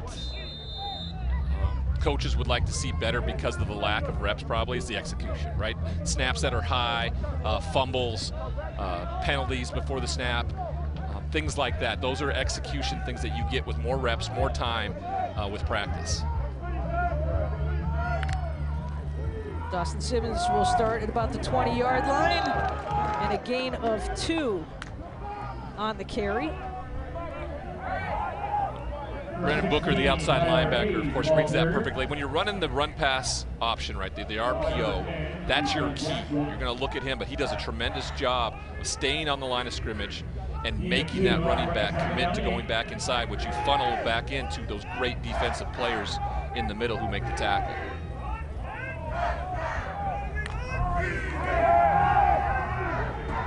Short pass and a nice job. And coming back for the football was Josh Jackson.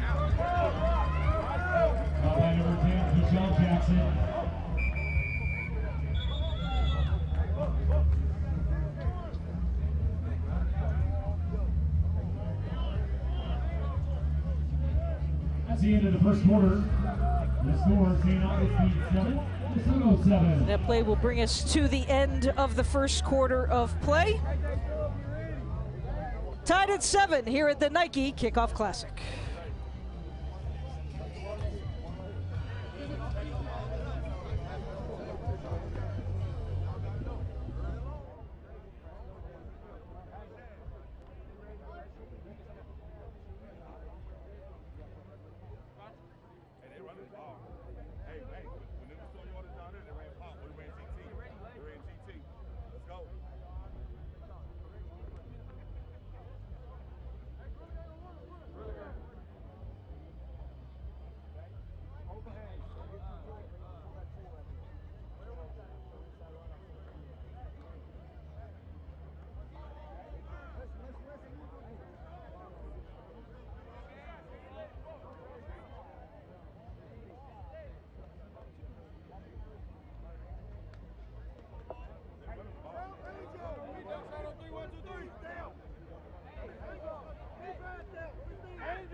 Welcome back to the lush 286 acres that make up Nike's headquarters here in Beaverton, Oregon. Beautiful setting draped by all of your historic athletes, including Bo Jackson, who was with Taylor Davis.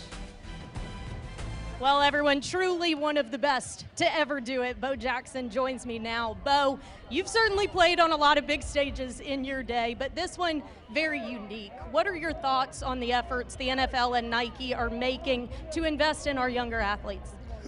2 words: smart move. Smart move. Just to be out here to watch these young ladies compete at what I used to make my living from. And watching them do it with the enthusiasm, it's exciting. When you think about the culture that surrounds sports, I know it had such an important part of your life.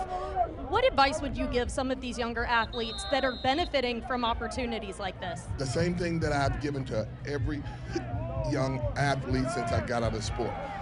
And that's simple. Set your goals high and climb and reach those goals.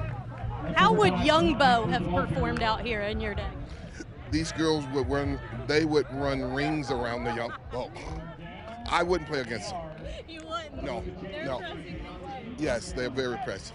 Now we're obviously out here, and right in the middle of the field is Bo Knows. You're wearing it on your polo as well. I know you've been in the spotlight for a long time, but what does it mean to you to see the legacy you've left? After 35 years, I still get goosebumps.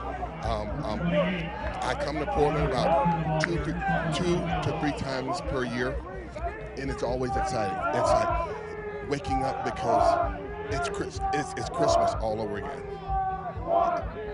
Being here with Nike and what they are doing with youth sports, with the NFL, like I said, smart move. Well, hey, we hope it's only the beginning. Thank you so much for being here. Go enjoy it. Thank you very much. 2 Auburn greats there, Taylor Davis and Bo Jackson. So glad to have Bo Jackson, what he has meant to sports, and under pressure is Simmons. It dropped down in the backfield. And Jason Douglas once again on the tackle for the Eagles. You know, to kind of piggyback off what Bo was talking about there in terms of as a quarterback here, you can't do this. You got to get rid of the football. You can't put your team in an offensive disadvantage like this and put them behind the sticks. Long third down, best thing they can get now is to put them in a better position to punt the football away. Ball at the 25 here on 3rd and 16 for the Purple Knights. Bo Jackson has been here throughout the day. Robinson out of Tampa took on Alonzo, another school out of the Tampa Bay area in Hillsborough County, to start the Kickoff Classic in Game 1, with Robinson winning 12-6. Bo throwing the coin toss up on that one as well. Delay of game. Number 1 on the offense. 5-yard penalty. It remains 3rd down. And also a member of the crowd here in Game 2. The young junior quarterback, of course, there, you know, what efficiency, making plays work. You take a sack like that, you can't afford to then turn it around and get another 5-yard penalty because of your delay of game and not getting the play run.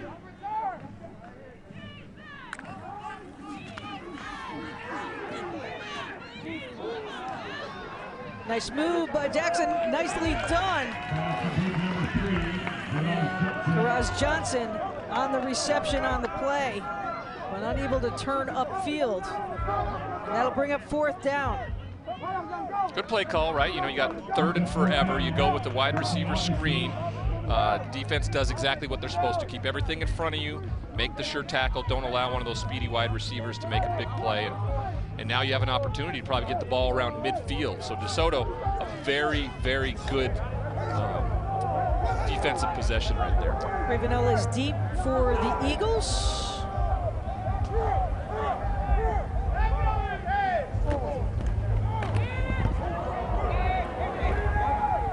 And the Eagles are going to get great field position off of this play to start the 2nd quarter after these messages.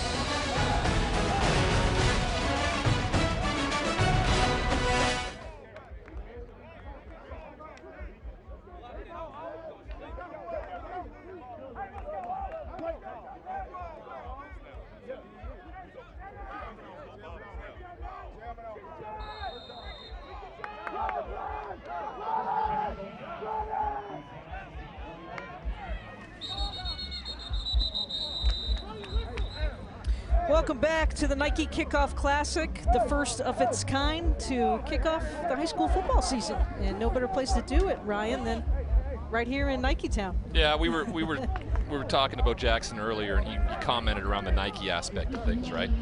A little story. During my time in the NFL, I was endorsed and sponsored by Nike, and one of the coolest things they did is that they donated in my contract uniforms to my high school. So my high school in Great Falls, Montana, CM Russell High School, got jerseys, gloves, and shoes. And for somebody who never got to see the swoosh on any of my uniforms, but then to see it on TV from some of the best teams in the country while you were watching it play out, to be able to give back and do that, that's something that Nike did for me that I never asked for, but they made it go for my high school team, and I always appreciate them, and that's exactly what Bo was talking about, and how Nike has given back and how they continue to support youth football. Right.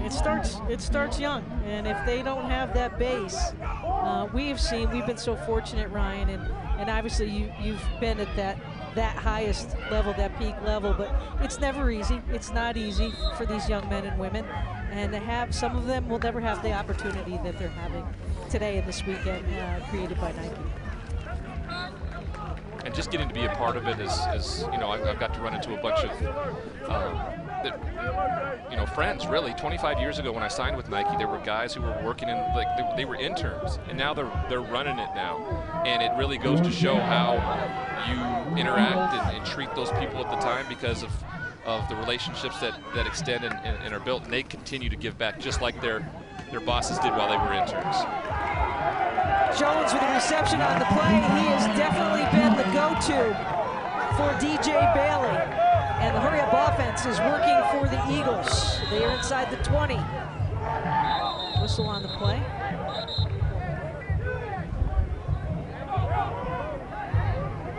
Matt James and his team here at Nike is Claude Mathis having a conversation with the officials on the play, whistle blown just before the snap.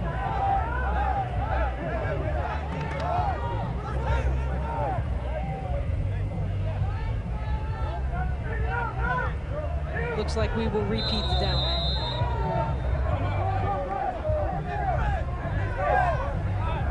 The ref kind of said to Claude, too fast for us. Too fast for us.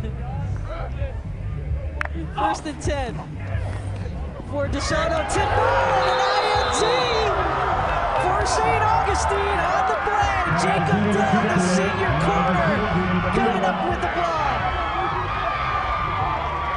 See where that tip came from, Ryan.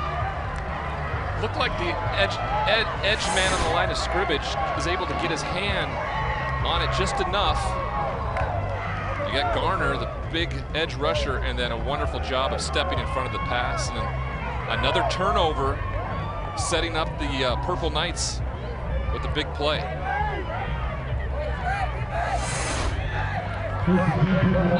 So St. Augustine will take over, first and 10 at about the 18. Simmons scrambling. He holds on under pressure. Austin Simmons on the quarterback keeper. Pretty good read there by Simmons, seeing nothing, taken off. Penalty flag on the field. We have a flag on the play. Usually when the quarterback makes a move outside the pocket there, of course, when you've got a...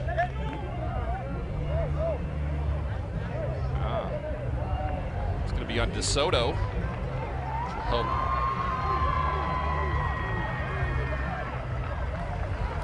Personal foul, face mask, number 44 on the defense. 15-yard penalty added to the end of the run, first down. Big break for the Purple Knights. And that had to be in the interior, right? You got the nose tackle up against the offensive line there, down in the trenches. Right at the front, he just grabs the face mask of the center and shoves it forward. So good call, seen by the official there. Fundamentals, technique, things that, you know, we talked about in terms of more practice time. You know, you're not making those types of mistakes, but that's what happens when you play a game this early. Simmons into the flat. And Johnson still on his feet. Picks up 2.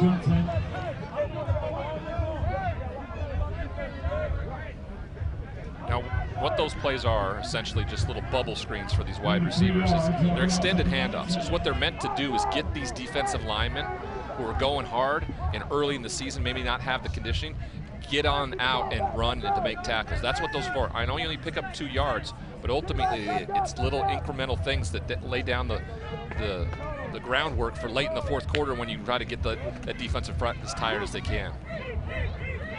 This time it's Simmons hanging on. Wesley Hudson on the tackle for the Eagles. Third down.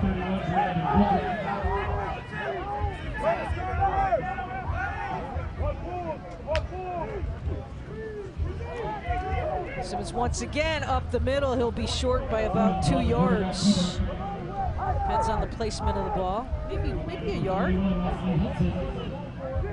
Set up fourth down. Yeah. Wesley Hudson makes a great play in space there to able to get the young quarterback Simmons down to the ground and set up this fourth down. Back-to-back tackles by Wesley Hudson. I mean, there is an advantage right now in terms of what the Purple Knights have been able to accomplish. A couple turnovers here, but we're talking about midfield here, fourth down. You get a stop here from DeSoto. It flips the card pretty quick. Langford. And a nice job once again on the keeper is Simmons. Good for a first down. Saw a lot of that in the walkthrough yesterday. Really athletic quarterback, able to get out on the perimeter there. Defensively, they had a chance to get him down in the backfield, but it's a little slippery. First and 10 for the Knights.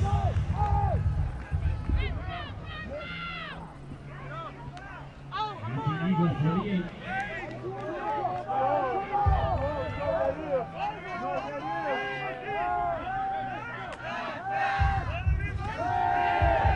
Simmons. Yeah, he was looking for Tyler Hayes, or excuse me, Devin Smith over the middle.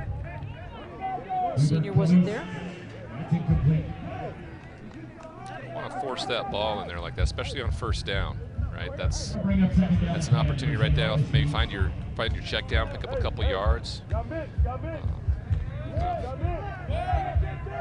Ball was harm's way there, flying through the defense of the DeSoto team.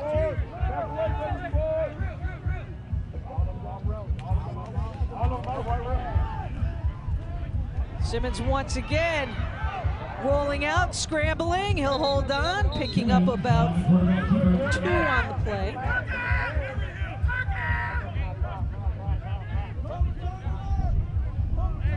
Incredibly athletic, right? His ability to shake defenders when he's in his position, especially in the backfield there, to pick up something positive is going to serve this team well this season because of his ability. You hope they can protect a little bit better up front, but when you got a guy back there with that kind of wiggle, it makes for a much different game.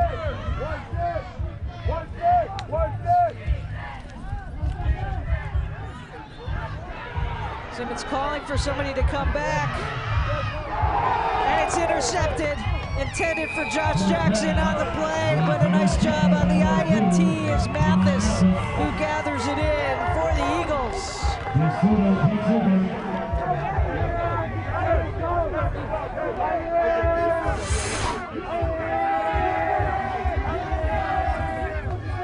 Good fake. He doesn't see anything from the beginning, then he moves out to the side here. Now this throw right here essentially serves as a punt, right? If they don't complete that, it's going to be 4th down. They're going to have to punt. So you don't like it on the stat sheet if you're a quarterback at all. So we see the turnover chain making its first appearance on the DeSoto sideline.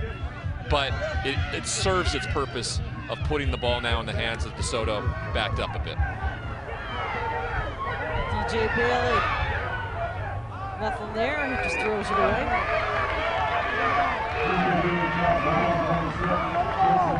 Taylor, you have a different perspective from the field today, from the offensive and defensive schemes. What are you seeing as it pertains to DeSoto's offense? In the middle of the action, Leah, you're exactly right. I'm actually over here on the DeSoto sideline, and Coach Mathis actually just gathered all his offensive skill guys together before they took the field, and his message was very simple. He said, calm down. They told us this week the expectations. I mentioned it in the open. This team feels they can win a state title. He said they're playing a little too tight. He just wants them to play ball and loosen up.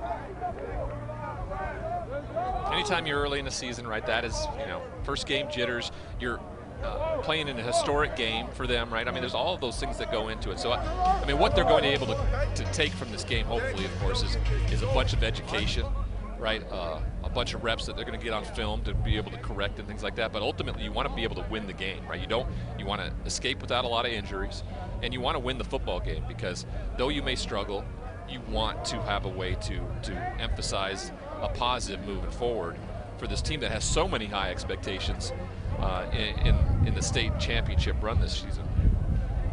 Well, I think for both of these two schools, they're accustomed to 6,000, 8,000 fans a game.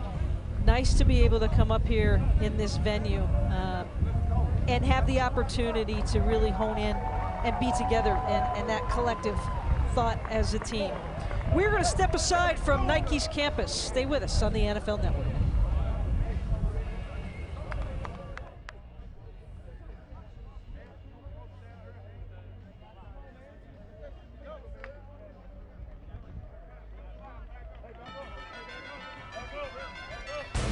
Welcome back to the headquarters of Nike here in Beaverton, Oregon. Tied at 7, St. Augustine.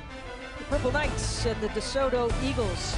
It's the Kickoff Classic by Nike and the NFL, a collaboration. It's taken about 4 years, and we understand this is the first of many to come. And why not? Nike does it big, and they know how to do it. Trey Wisner on the carry. Should be good enough for first down. It's exactly what DeSoto needed offensively to find a way to get a first down. When they do, watch when they get a first down, they go quick, right? They try to put the Purple Knights on their heels a little bit. Wisner with the move for a second consecutive first down. By number 20, let's go. Move the chains for first down.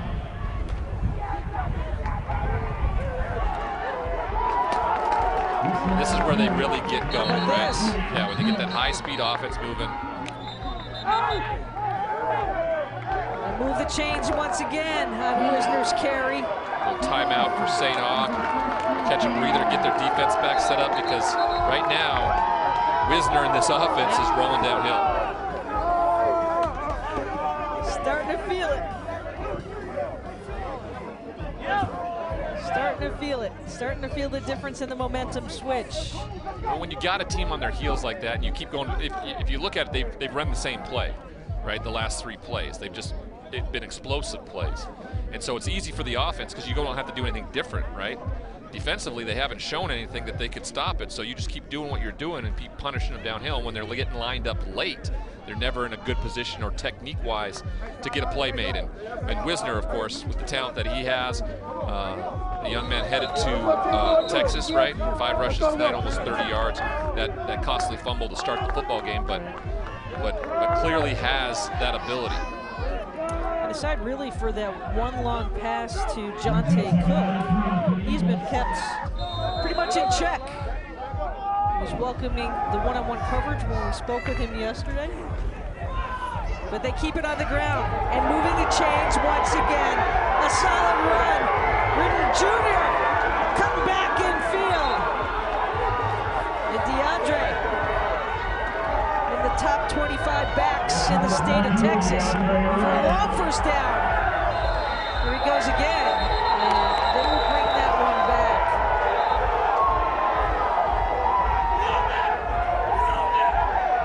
Chains weren't set. Teams weren't set.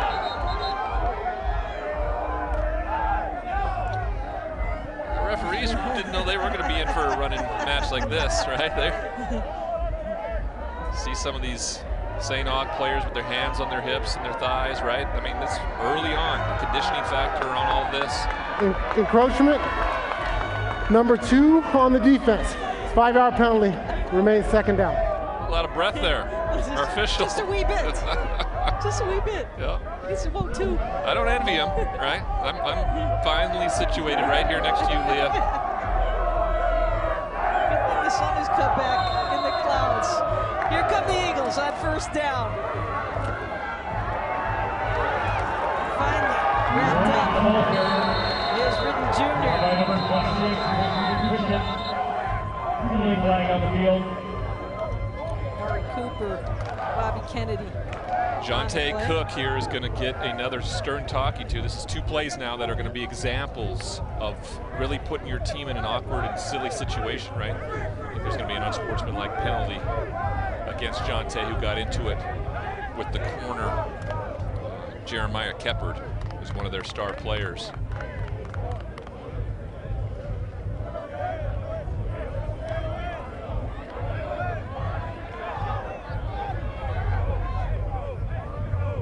Kennedy still trying to get into Jonte's ear. You know, as a star player too, you're always going to have somebody in your ear, right? Well, you're always going to want to coach the kid up. Right. You just, especially for the rest of your team, you don't want the best player, the one that other people want to emulate and look up to. Sure. You know, to make some of those types of mistakes, right? Costly mistakes that could cost this team a state championship down the line if he were to make those. But one thing you can take from this game, and which they will use, is that this is going to be educational. You'll be able to use them as teaching moments of what not to do in those situations.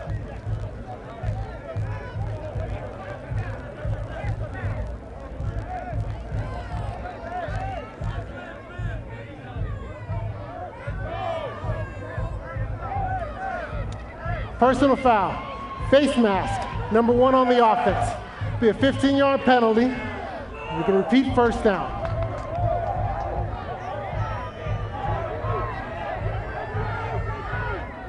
So after that great run, it should be second down. Because it's 1st and 15 now. It should be 1st and 25 if that's the case.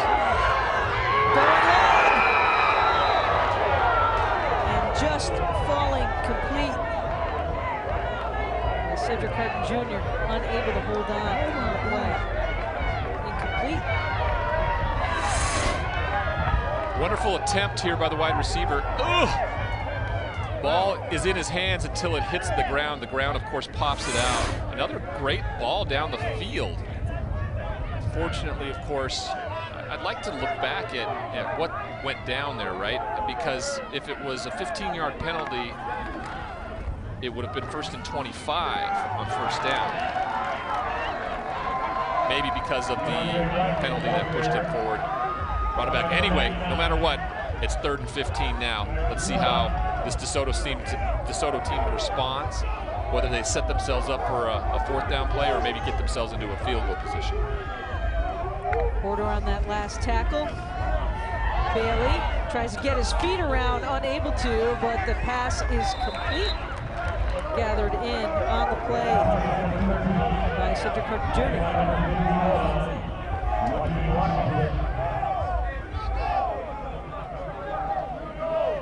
Brings up 4th down for the Eagles.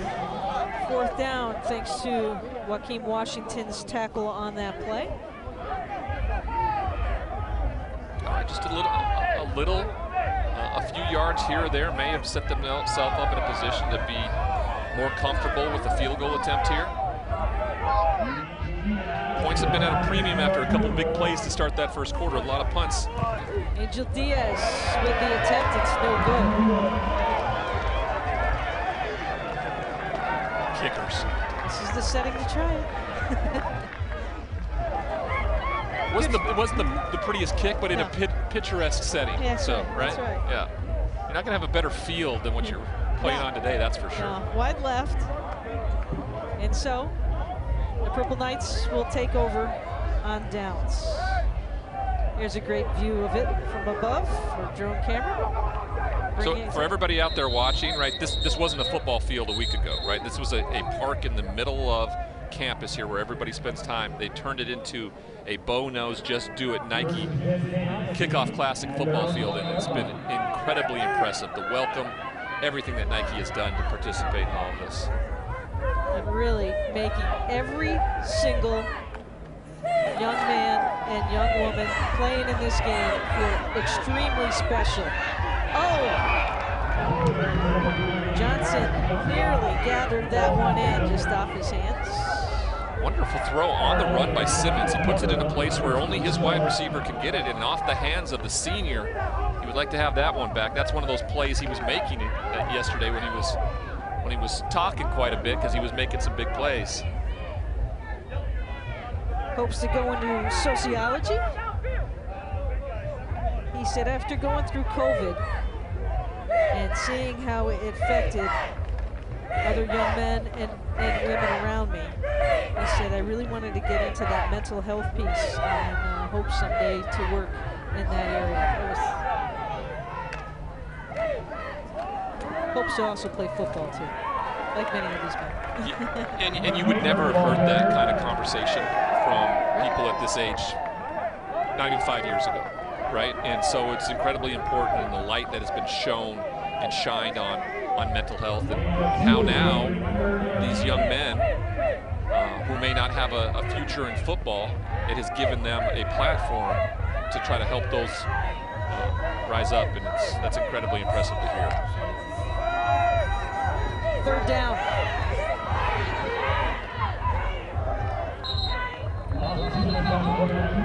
Dawson Simmons will be short of the 1st down on that play.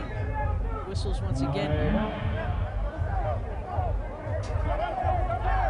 Timeout DeSoto. Timeout taken by DeSoto as we hit the 2-minute warning here in this 2nd quarter of play.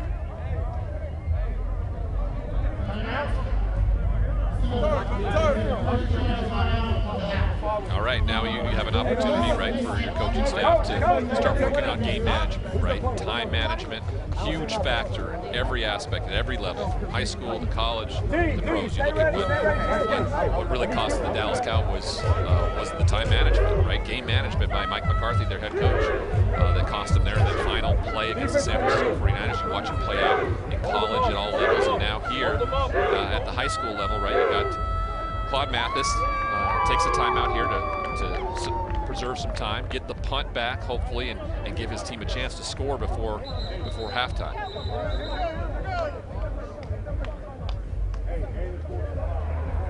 Taylor, you have more on that and the clock management, especially this early on in the season.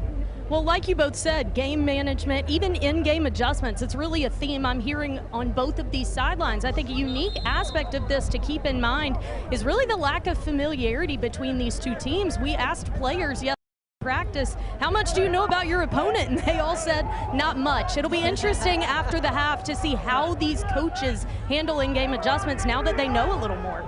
Exactly. They shared a little bit of film with each other, but not too much. Yeah, their biggest takeaway was you're going to get man coverage, and that's what they've seen. Nice high kick. Oh. As it drops in. It gets a great bounce. Gotta catch that football. Like, if his special teams coach right now, I can see him looking at him right now. If you're going to fair catch it, go make sure you catch it. You just gave away about 15 yards on that bounce. And as a quarterback, you're standing on the sideline, and you want your guy to give you the best possible field position, especially with only 1:52 left to go in the half.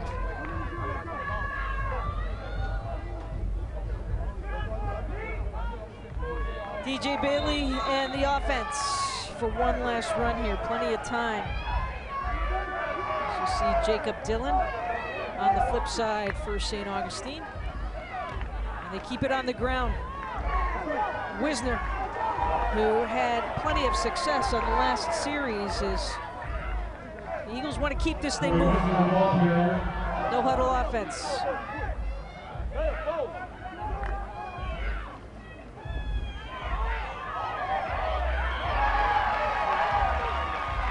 Tackle behind the line of scrimmage on the play. Shaden Peyton Hodges, right, the senior, 6'3", 230 pounds, right there to pull him down, set up a third down here. This is big for this defense. If they can get off the field, maybe they'll have a shot right before half. Billy looking to go up. He's got Jones if he needs him, and coming back to the ball is Jonte Cook. Was he in bounds? He was. Number 1, Jonte Cook. Great job by Jones and Cook to come back to the football. Wonderful job here of evading the sack and getting outside. He points to Jonte, who comes right back down his stem like you're supposed to. Watch him use his hands and get his foot in bounds. Looks like he secures it. Uh-oh, Bailey has to gather it in, and unfortunately the snap will cost the Eagles a good 10 yards on the play, so they'll take a timeout here with 47 seconds to go in the second. Seen a couple of little snaps today already from their center over the head of Bailey. Just no chance for him. Best thing he can do right here is to make sure and get on the football.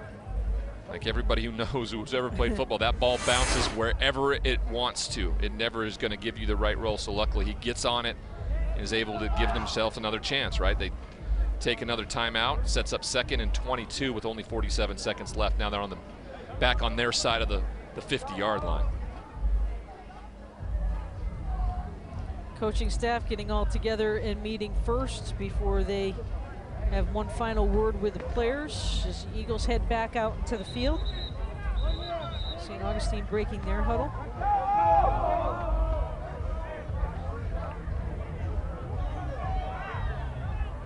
Second and long here, 22 for the Eagles. Jareed Garner and his Purple Knights back out on the field defensively.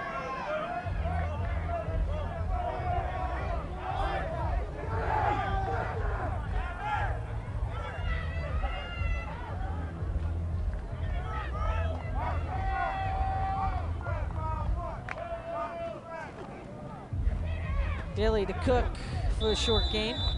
That'll stop the clock once again. Pass complete, number 1, Jonte Cook.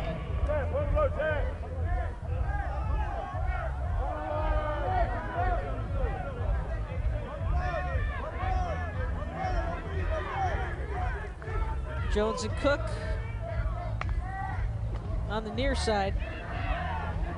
Bailey to Jones. Number 9, Jones. Got back to the line of scrimmage. Wonderful job by the Purple Knights of keeping everything in front of them. That's what you need to do in a situation where it's so, the chains are so far away, right? The down and distance dictates what you do defensively, and they executed it perfectly. Kept everything in front of them, made Bailey take those underneath shots, and that will do it for the first half, it looks like. Looks like the Eagles are going to allow the clock to run down here in the second quarter of play and be ready to get in the locker room and discuss it, tied at 7. Yeah, I would have liked to see maybe you know, St. Aug right there take a timeout, force them to punt, right? Make a decision to take a punt, you know, and instead they don't. They let kind of DeSoto off the hook there and headed to the sideline. The Eagles and the Purple Knights here in the Kickoff Classic, the first of its kind here on Nike's campus. Many of the fans making the ride in from long distances. And Taylor Davis is aside with Nick Foster. Thanks, guys. All right, Coach, we've got a tie game at half. How is your group settling into this environment? We're settling down after, you know, a couple fireworks in the beginning on both sides.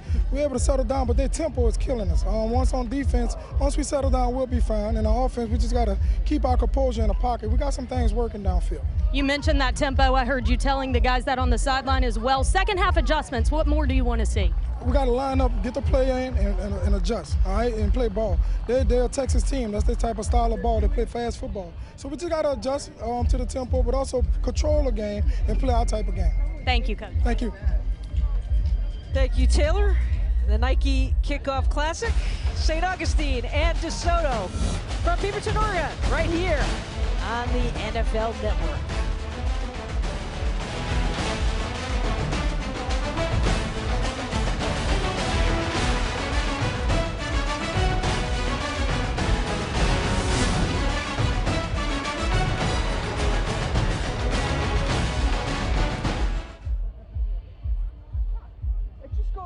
I'm trying to hold the shot. Are we shaking too much down here? Yeah, I have a tally, and Corey's down there just shaking his legs. I'm like, what the hell? We're going like crazy.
Welcome back to the gorgeous campus of Nike's headquarters here in Beaverton, Oregon. The Nike Kickoff Classic, DeSoto out of Texas, St. Augustine out of NOLA. We are tied at 7 at the half. Leah Secondo alongside the former NFL quarterback and Ryan Leaf. And Ryan, a great great environment in this first 2 quarters of play and pretty much all day long and all week since we've been here. Yeah, it's been really special, not only for the players, but everybody involved. And I think Nike's really enjoyed the opportunity. The teams, of course, put on some fireworks of their own pretty early on, but have found a little struggle the rest of the way through the first half. Well, as we take a look at the first half highlights in this one, started off in the first quarter, and St. Aug coming off with some pretty tough hits. Yeah, really great by the freshman Clint Hill, right? He just gets in there, knocks the ball out, picked up by Garner inside the 5, and then Langford for the touchdown to open up the scoring. DeSoto responds, though, quickly with just an absolute go route to their big-time receiver, Jonte Cook, who just runs out, gets it, gives him a little deuce on the way into the end zone, and that is your score, 7-7 so far. Defense has been solid for both teams. They've really locked it in, especially inside the red zone. Yeah, defensively, the defensive line has been really stout for St. Aug. On the offensive side for St. Aug, defensive pressure has given them trouble. Quarterback's made some big plays, but has got themselves in a lot of trouble by trying to do too much when he should just get rid of the football. DJ Bailey for DeSoto. There was the pick right there to kind of end things in the second quarter of play. And St. Augustine, the Purple Knights, hanging tough here with DeSoto. We'll be back with more here at half after these messages. Stay with us.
We'll bring them all down with ropes and we can get out of here. I'm like, I'm more than happy to attempt that, but I need another person up here so we can get the whole friggin' box. Instead of having to wait for the... I mean, we've done it before. I've done stuff like that before. I just don't know if the rope was going to hold it. And then, since these cameras are so old, I really don't care.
Yeah, that'll take you at least 7 minutes.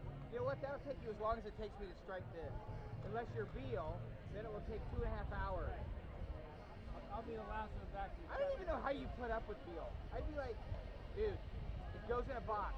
Doesn't even have to work. Takes no time.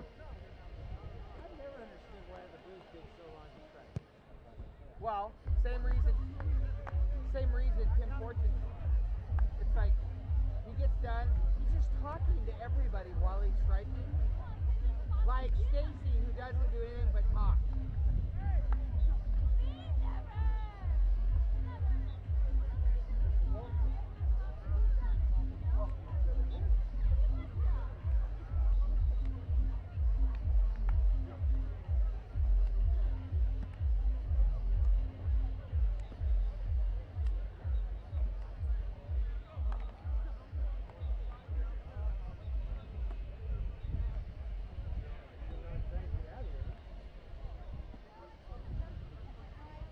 What? I heard bourbon. Oh, that's good too. Or bourbon burgers and beer.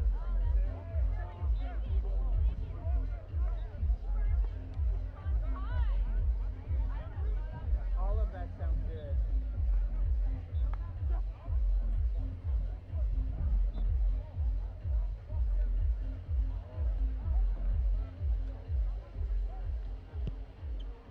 Oh, that was a horrible kick. Corey, do you want your camera? I'll take a picture of you in that with that in the background. No, see, Corey knows I'm joking. Let's do that. Let's have a little photo op. Corey's answer's yeah, no. Yeah, no. The only time he would want that is if it was like World Series. And even that's a stretch. You remember when we did, was it All-Star in Seattle? When I worked, and then all I did was get pictures and autographs for you. That's bullshit. What was the Minnesota guy? Oh yeah, Kirby Puck. Yeah, we're close. I tell you.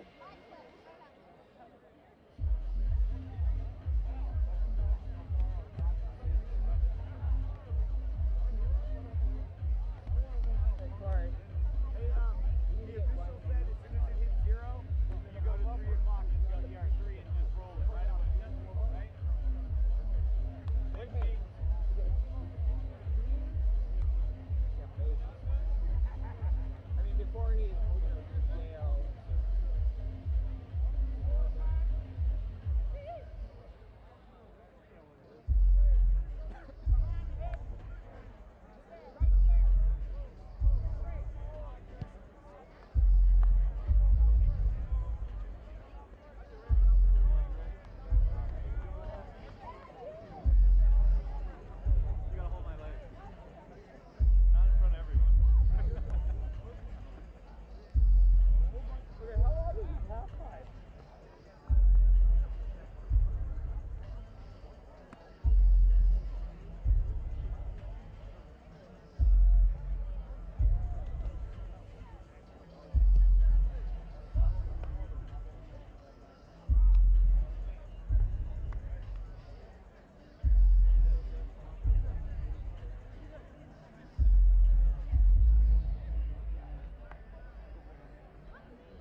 We travel through the lush landscape and the beauty here on Nike's campus here in Beaverton, Oregon.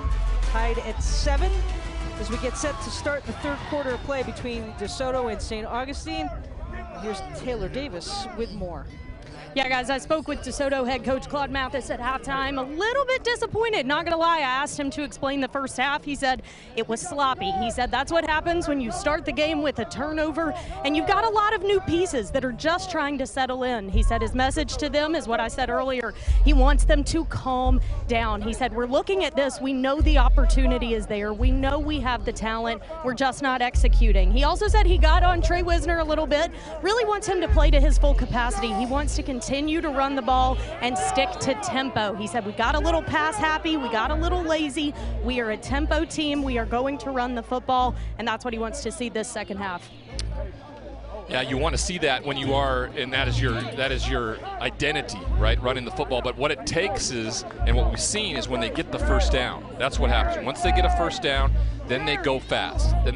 When they haven't been able to pick up those first downs, that's limited them. That's put them in a position to do things maybe out of their identity, out of their character. And we saw where they got explosive is when they got to pick up a quick first down and started getting on the toes of this St. Augustine Purple Knights team.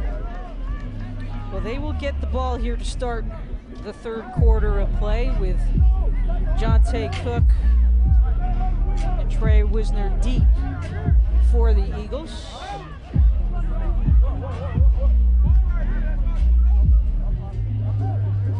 St. Augustine taking a little bit of extra time in their halftime conversation to come back out here on the field. And the fans finding every single vantage point here on Nike's campus. As Ryan mentioned, this was just a greenway a couple of weeks ago. And the folks at Nike behind Matt James have done a great job in collaborating with the NFL to put this special day for high school boys football and girls high school flag football together. Yeah, what a wonderful day, you know. Not only is this coinciding with the kickoff of all high school football, right, but it's also to promote the launch of NFL Madden, right, the video game that is such a fan favorite. It coincides with this field that has been made for this game will be on the launch of the video game. So when you go out, you can play on this field when you're playing the Madden game this year. Not to age you, Ryan, but back in the early days, you were a big part of that first part of the Madden game. A little bit different, though, the way that they have put it together now. You were telling us that was a great story yesterday as McCall's kick is taken. Ridden Jr. trying to bring it out, but he stifled just before getting to the 20. Yeah, what was pretty cool in 1998, my rookie year in the NFL, I was invited to when PlayStation was putting it together, and they went through the motion capture for the different positions. And for the quarterback, they put me in the spandex. They put the little silver balls on each of my joints, and they captured my motion. And for the first 3 years of the NFL Madden game, when the quarterback and his mannerisms, it was all me, which was pretty cool to see me standing there. Things I would do when I'm watching me play, where I'd put my hands on my hips or cross my arms and things like that. That was all in the mannerisms of the game, so it made for a really, really fun story being a part of Madden. Nice job and a breakout there, but a flag on the play. This one may come back. Holding is Ridden Jr. doing a nice job on the run. Holding, number 55 on the offense. 10-yard penalty, repeat first down. David Williams on Mistakes. That's what Claude Mathis talked to us about at halftime, right? The execution aspect of this is going to be the determining factor in who wins this football game. Who makes the least amount of mistakes and executes the most. Repeated down for the Eagles.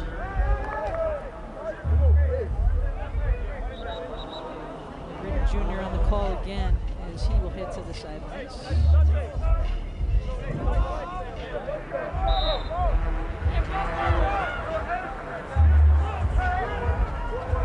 sticks always puts yourself in a position of no joy here. And sure enough, the defense gets to him again.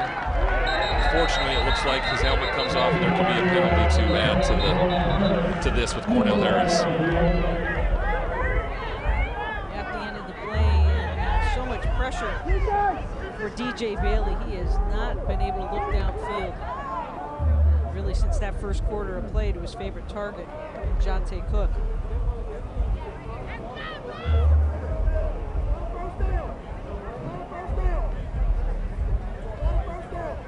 See what the call is on the field.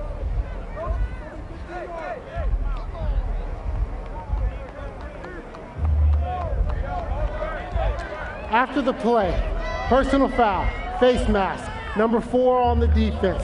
15-yard penalty. It is 3rd down. Sean Payton Hodges picked up the penalty. Face mask.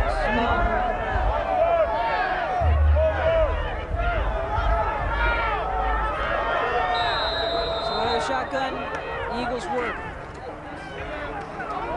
In the flat. Jake Tully. Spin moves down the sidelines. The penalty should have generated an automatic first down, right? Yes. Yeah, so now it should be 2nd down.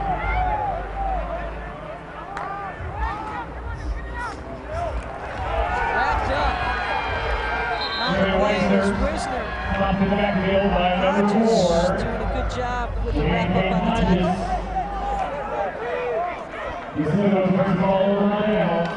Okay, there was something. There was when you get a personal foul penalty against the defense, it's an automatic first down, which would have set that up for 1st and 10. They picked up 8 yards on that play. So again, hey, you know, first game back for the officials too, going through the motions. I doubt that DeSoto goes for it on 4th down, backed up like that. You know, that's not a decision I think Claude Mathis makes in that moment. So the Purple Knights will have it 1st and 10 now, 26 of the Eagles. Great field position here. Good news for the Eagles, though. for the Purple Knights. Ooh.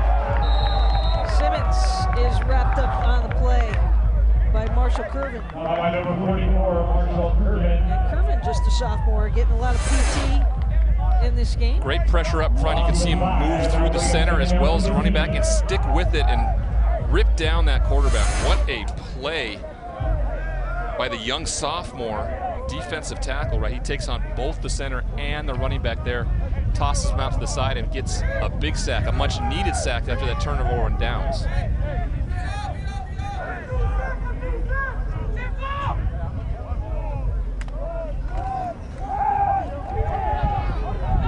Simmons trying to find an opening and throws it away.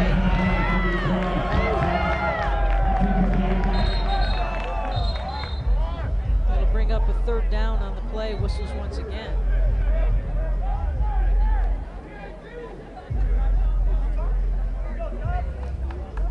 You always want to see this type of response from your defense, especially after your offense turns it over in a tough position, right? The defense comes out, gets a big sack on 1st down, then forces the quarterback to make a throw out of bounds and put them in a position where there's 3rd and long and get them off the field. This would be a huge victory for the defense for DeSoto if they were able to get away with no points for the Purple Knights. 3rd and 15. That ball's going to be short. Dillon had to come back for it under double coverage. He had him open for a minute, just let the ball float a little bit, not the best passes. He lets it go right now. It's a different story. The ball floats on him a little bit. Great job by the defender and Ravenel to get back and knock that ball away. So we will have our first try for St. Augustine.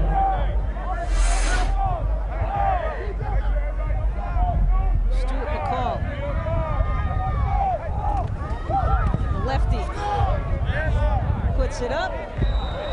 It's no good. As he knocked it down a little bit, but flag on the play. Marshall Curvin, defensive tackle that made the great play just a few plays earlier, instead now runs into the kicker. I don't know if it's going to be a roughing or running into. Big difference, of course, in terms of whether it's an automatic first down or not.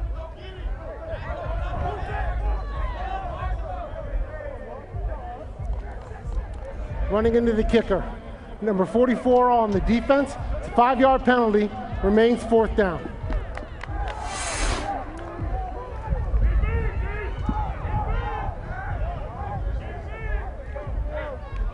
Great sell job there by the young kicker.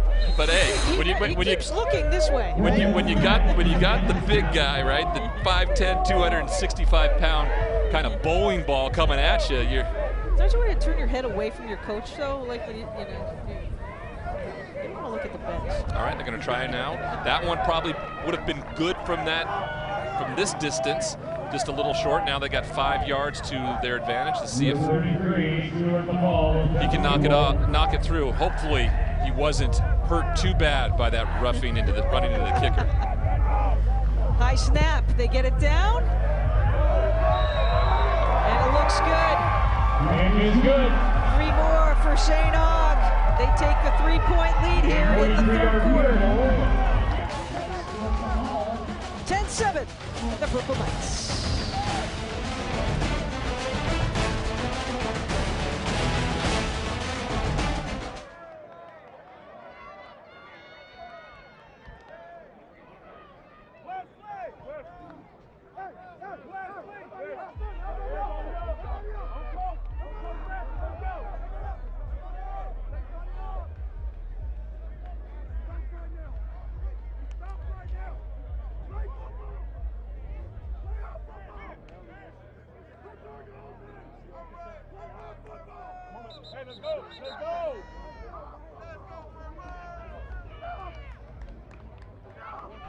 Welcome back to Nike's beautiful campus, their world headquarters here in Beaverton, Oregon, for the Kickoff Classic.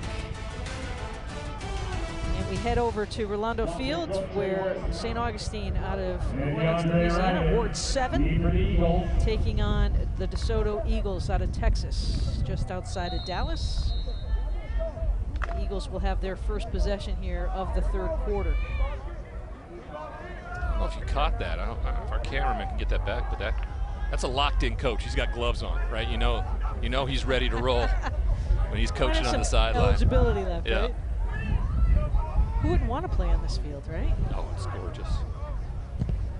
I bet the teams are like, what's with this weather too? They've been playing in the humidity of Louisiana, just the searing heat of Texas probably for 2-a-days. So this is a welcome.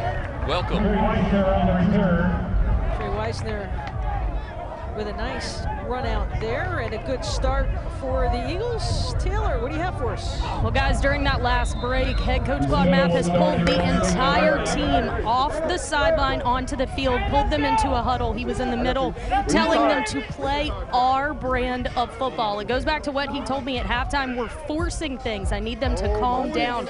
But literally pulling his guys off the sideline, no one sitting on the bench. He wants them more engaged and playing DeSoto's brand of football. They'll have that opportunity here on 1st down.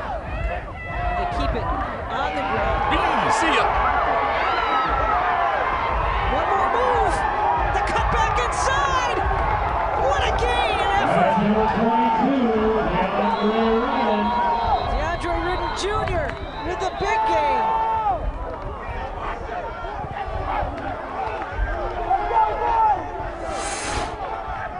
It's a great run, right? Once he gets into the open field, he runs away, keeps that ball nice high and away from being fumbled, and is able to pick up some more yards.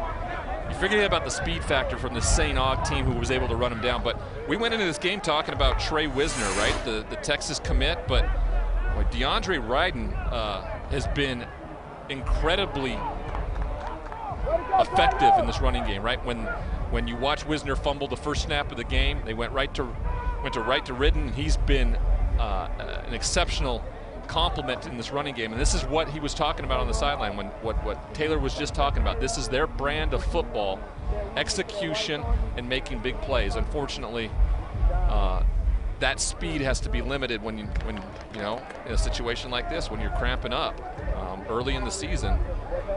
It can affect your ability to play out there. I know what that feels like. It is the worst feeling in the world because it's something you really can't do about it in the moment.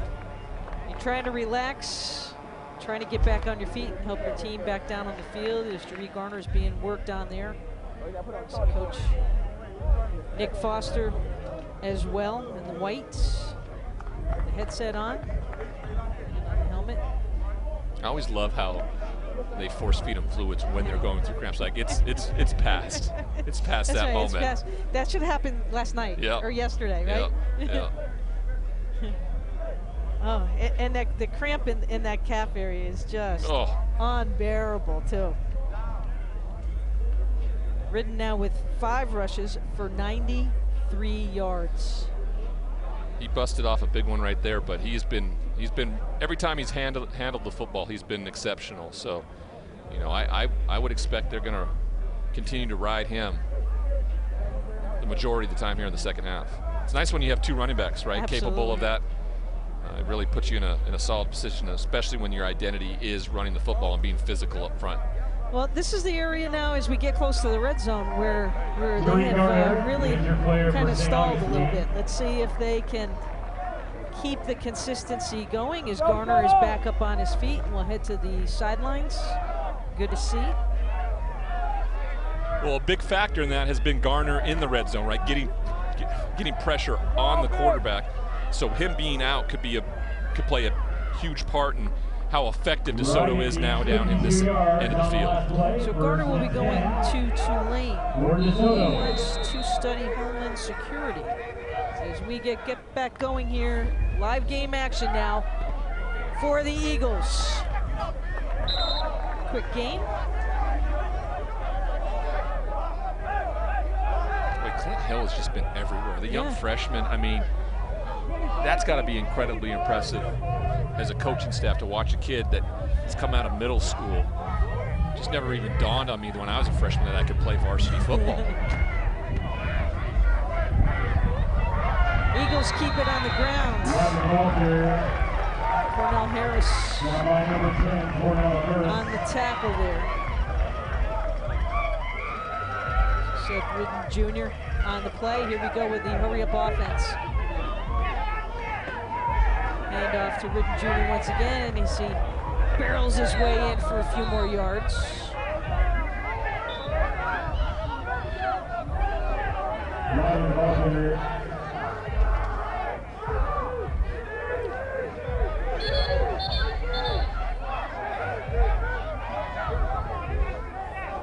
Looks like it was enough for a first down, which set up a 1st and goal to go.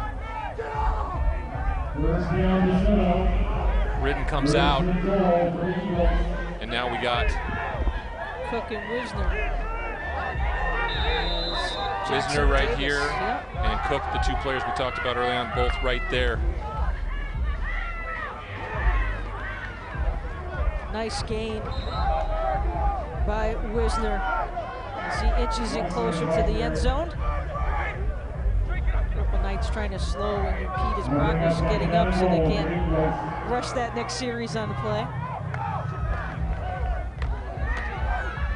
Here's Trey wrapped up on the play by Joaquin Washington. And Jeremiah Cornely,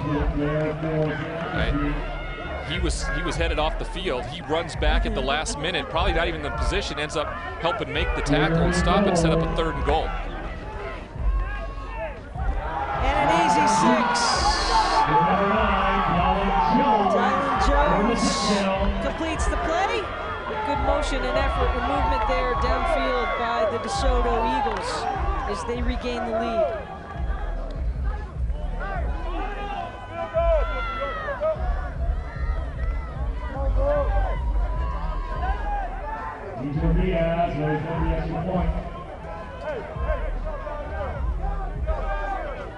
Eagles will go for 1. Diaz is in for the kick.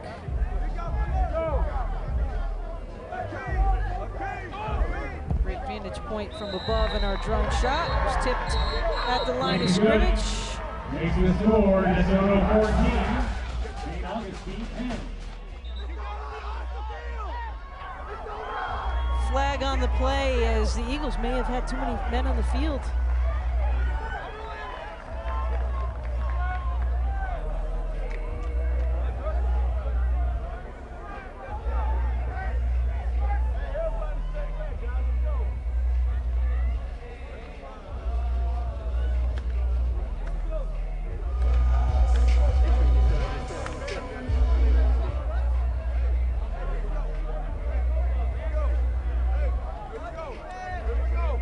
Sideline warning for DeSoto.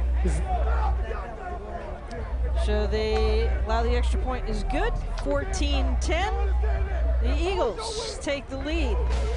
Their best effort down the field since that first quarter of play. We'll be back with more on the NFL Network after these messages.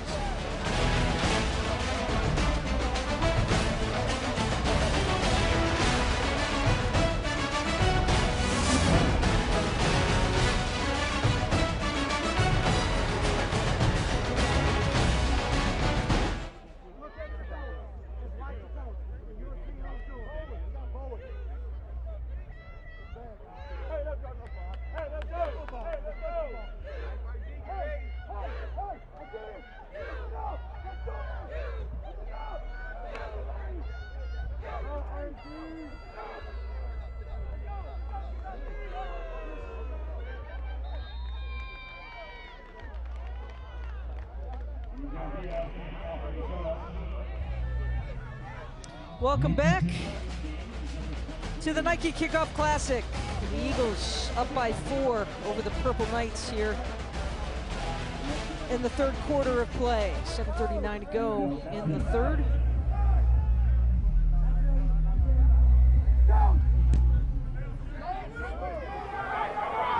Lionel Caston will take it in. Caston on their return. About 4. Start the offense for the Purple Knights. All right, response time now for the Purple Knights, right? You took their best shot, and how do you respond? Late in the game, third quarter, first game of the season, what have you been doing in terms of conditioning? What have you been doing? How's your mental capacity? Or how are you going to be able to function and execute when you're tired? That's going to be all these questions that need to be answered by both head coaches here in the second half. Their own 23-yard line. See Tyree Adams, number 77, his eyes locked in. Fumble and recovered by Dustin Simmons. It's nice to get a nice bounce. Great read by him. He pulls the ball. He's got an opening there, but wonderful job of reaching in with his hands to make the ball and punch it out there. The Devin Jackson, the senior linebacker, knocks the ball out, but like you said, bounces right back into the fortunate hands of Dawson Simmons. Good enough for a first down. First and 10 from the 38 for the Purple Knights.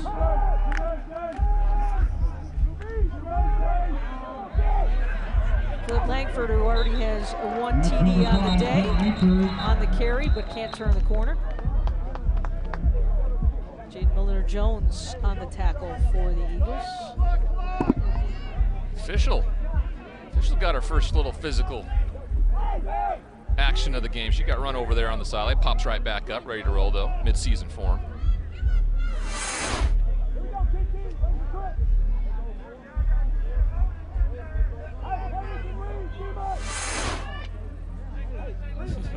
Just readjust the hat, yep. Like you said, kind of shake it off. Get back to work. Let's get back to work. Second down now for the Purple Knights. Looking to go up top. Trying for him again. Josh Jackson. And a flag on the play. Mario Buford. You were in play. Incomplete, penalty flags on the field. Didn't look too much different from the past deep ball that they threw to Josh Jackson. This time the official, maybe a bit of a makeup call. Gets it out. Interference. Defense number 21. 15-yard penalty. First down.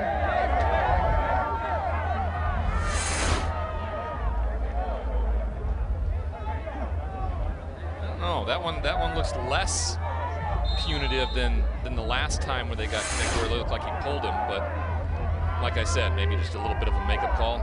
I do love, though, at the high school and collegiate level, that it's only a 15-yard penalty. Of course, at the NFL level, it is point of contact or spot foul, and that could make it change for a game in a hurry. Absolutely. 6:30 to go here in the third. First down.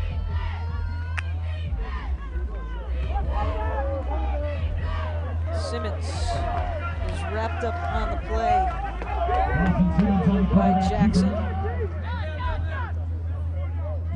No gain on the play. Talking to the Purple Knights yesterday, they were telling us about some of the adversity that they have had to go through. Obviously, the school was damaged in Katrina.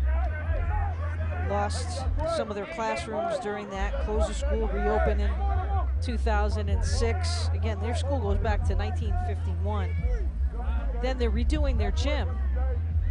And on Thanksgiving night, the gym's almost 95% complete. The gym catches fire. And impeded once again. So these young men have had to deal with a number of intangible things in their lives already at a very young age. Number 44, Marcel. And as Coach talked about, Coach Foster talked about, right? Like these are life lessons. These are, this is adversity. Life isn't fair. It's how you deal with it that matters, and you can look at that in every aspect of things, whether it's the adversity they've gone through when there are things you cannot control, or the aspects of growing up in this country as an African American too. It's a teaching moment, and it's very understandable for this coach, and you love the respect that he gets from his players, and you hear it in their voice. There's no foul on the play. Third down.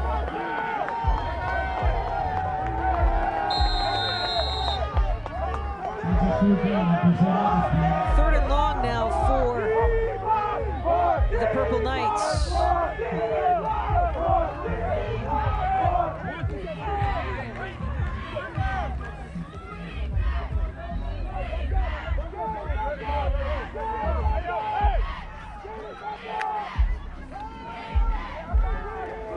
Simmons with the short pass and no gain.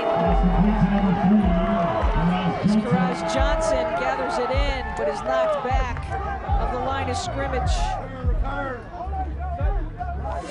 Marion Ravenel once again. Watch this play, and Jamarian Ravenel, watch him just come flying through, gets out there before 75, their big right tackle, Troy Smith, who was supposed to clean him up, which would have popped that for a big play. Instead, great defensive effort there by the safety, comes downhill, makes a big stop, and puts them in a position now to have to punt. Ravenel deep for the Eagles. Signals fair catch. Two great plays by him there on the defensive side, and then catching that punt. When you fair catch, we talked about it earlier, something he learned, made amends for it, and puts his team in a much better position, field position-wise, than it would if he would have let that bounce and rolled back towards the goal line. The Eagles coming off of a touchdown in their last series, finished off and capped off by Wisner on the play. Making two in a row here. Hey, come on, Day-Day. You ready to take it?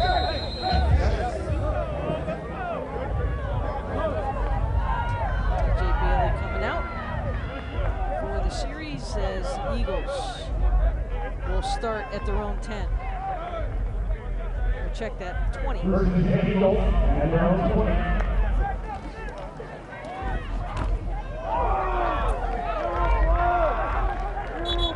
Trawick on the carry for the short gain.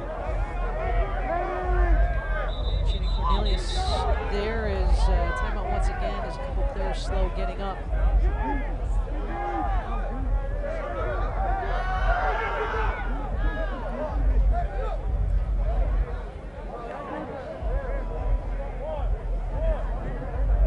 Another cramp here this time. That other edge rusher, Shane Payton Hodges this time.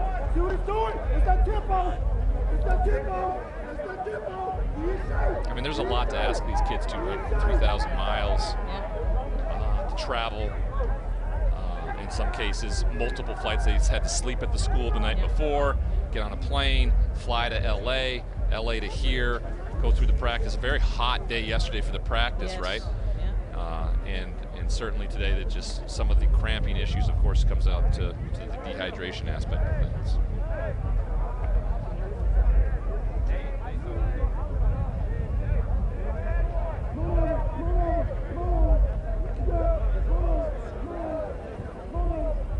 All 4 teams participating here at the Nike Kickoff Classic. They had all types of special events. The boys went and did some bowling and video games and different things. The girls team, the flag football teams, Alonzo and Robinson, they took a little dinner cruise down the river, had some fun.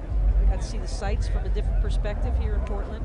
I got to hit up the Nike employee store. Yes, we did, for sure. Yeah, that was sure. surprisingly enough, being sponsored by them for my first 4 years in the NFL. I never got an opportunity to make it up here. Even when my brother, who played quarterback at the University of Oregon, of course, and was around Phil Knight and of course Nike all the time, I had never made it to the campus, and this has been a wonderful experience for me. 25 years later, to experience the growth of what Nike is and how it's become such a important factor in all of youth sports and being showcased today on NFL Network. Absolutely, and it really making these young student athletes, both the boys and the girls, feel as though this is bigger than life moment for them, and they should certainly all cherish it. Well, I think at any level, I remember the first time I walked out in front of an NFL stadium, right? And I got to put that jersey and that helmet on, right? It doesn't matter at what level. If it's in high school, it's something that you probably never expected to ever happen, right? The odds of it happening are astronomical, and so when they get the opportunity like this, they come out and make the most of it and compete, and that's the best thing to see in all this. How excited they are and how much they want to play well and represent their high school. Taylor, you have more? Yeah, guys, I've actually been speaking with some Nike executives down here on the field today, and really the dreams for this are even bigger. They have so many goals for this event. They expect it to be a tradition, and they expect it to grow. Actually, Bo Jackson Field is under a renovation right now with this event in mind. They want to have more of a bowl-like feel for these athletes and to continue to get NFL support. The long pass out to Cook. Just out of his reach. And actually tonight, as we kick things off here on the West Coast, 22 other NFL teams in collaboration with Nike are also doing the same thing in their cities. Communities, yeah. Communities with the boys and the girls for flag and high school football. It's pretty great in terms of how invested I think the NFL has become around player safety and making sure it happens at the youth level, right? Because the NFL is an institution in this country. It has become something incredibly powerful, and their platform is incredibly meaningful. So when they have opportunities to give back, they have to. They have to make the most of it. For all the missteps they've had along the way, these are opportunities for them to give back and make change real. And the other piece of that too, you had mentioned in the girls' flag football game about the jersey reveal at the Bucs facility, and it took me back to my playing days where I was happy to have one jersey, and usually it was a hand-me-down from the boys' squads. Yeah. And so you can imagine the awness of those young women to have an opportunity not only to have their own jersey with their names on the back of it, but then to walk into the Bucs locker room for that opportunity. And really special for both the boys and the girls. Yeah, you gotta tip your hats to the Tampa Bay Buccaneers, a class organization, right? I was lucky enough to have an opportunity to play for that organization and Mr. Glazer and that organization, so it doesn't surprise me at all that they went out of their way to make that a special event for those girls who got the opportunity to represent their schools and themselves today on this field. Oh, they fake the punt to Diaz and keep the ball. That's Miller-Jones. He will have enough for the first down and more. Maybe they didn't mean to go for it on fourth down earlier, right? That's a very, very interesting call defense. But they are being incredibly aggressive. That's their identity, sure enough. Great fake by the punter and wonderful job of staying on his feet, helping make this play possible, right? So the Eagles with the football here as they come out from the sideline, no huddle. Get right to it at the line of scrimmage.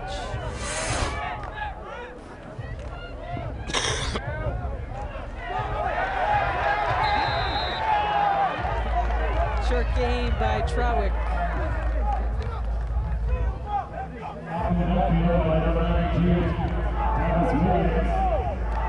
Tavis Williams on the tackle, the senior. 5'10", 305 with the arm wrap.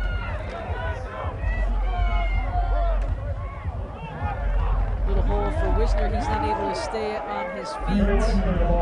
He picks up 5.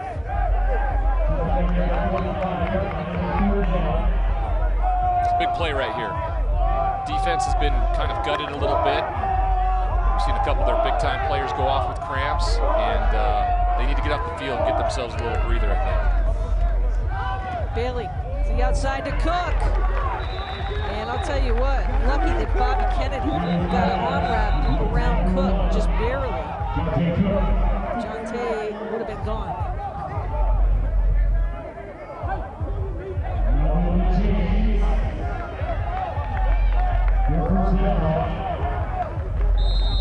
Throw off his back foot there gave Cook a chance, and horse moves the chains. Wisner with a gain of 3.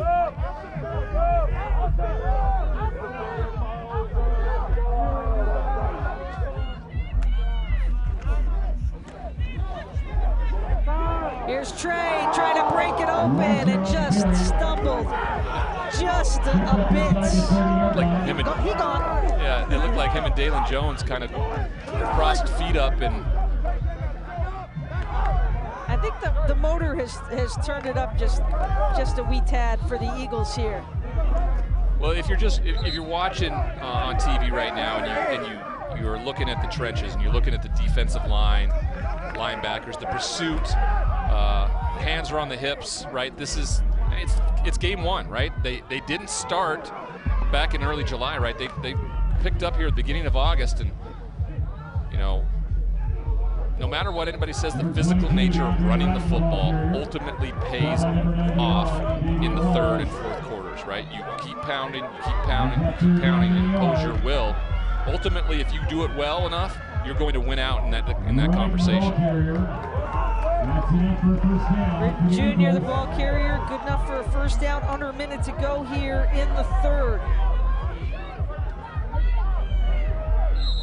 And my goodness, now the cramp up on the opposite side is DeAndre holds on to that right calf.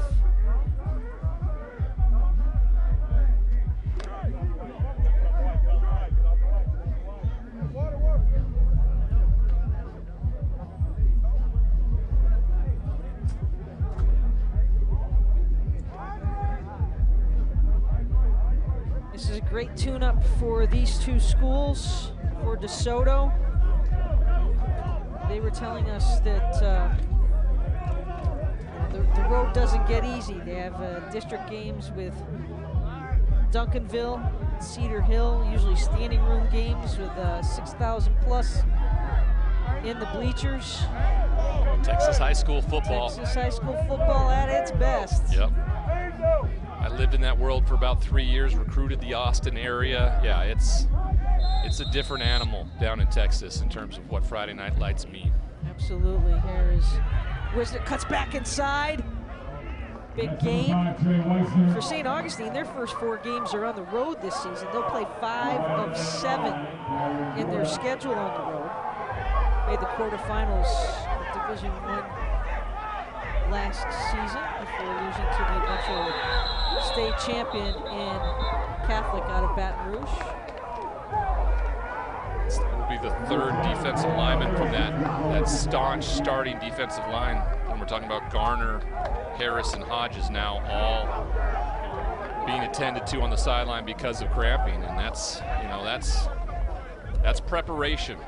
for as much as, you know, as coaches, you prepare them on the football field. I remember I get a chance to go speak to a lot of collegiate teams during fall camp, and one of the biggest rules for them to come into meetings, they have to have a gallon jug of water with them at all times. That's a prerequisite, and they have to be drinking it, because the amount of salt and fluids that they're losing when they're going through these types of practices, you know, it's incredibly meaningful, and it catches up to you. When it happens to you, you don't forget. That is for sure. Especially in the middle of the night. Exactly. Oh yeah, that's a bad one. Wisner! Take it down in the backfield. And unfortunately, Berta might have been a little bit too aggressive grabbing that face mask.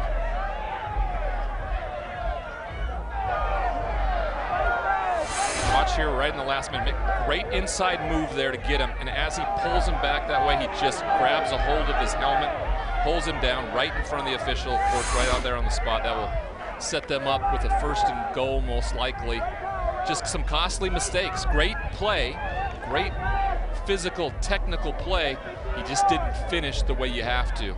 Sometimes it's just instinct to grab what you can, because it felt like he was slipping away, and he grabs the face mask and pulls him to the ground.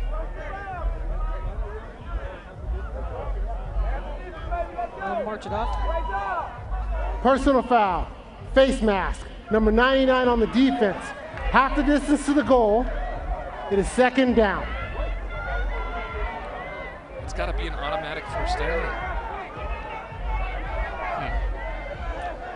It's twice now. A little confusing, but again, this is my first high school game I've ever called, so maybe I'm not. And Wisner through the traffic. Hangs on. There was a little confusion on the snap. But Trey carries it in for the score, his 2nd of this quarter. And suddenly the Eagles with a 10-point lead. You know, I think yesterday what we watched in terms of preparation, right? I think we both walked away saying, you know, that DeSoto team, there's a different manner of which they go about their business, and you can tell which team is better conditioned at this point. It's just the truth, and they're the teams that are finishing physically at the end of this football game. The Eagles starting to fly away in this one a little bit as we head back to the 4th quarter of play after these messages only on the NFL Network.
And the DeSoto Eagles, after back-to-back touchdowns, with an 11-point lead as we begin the 4th quarter of play.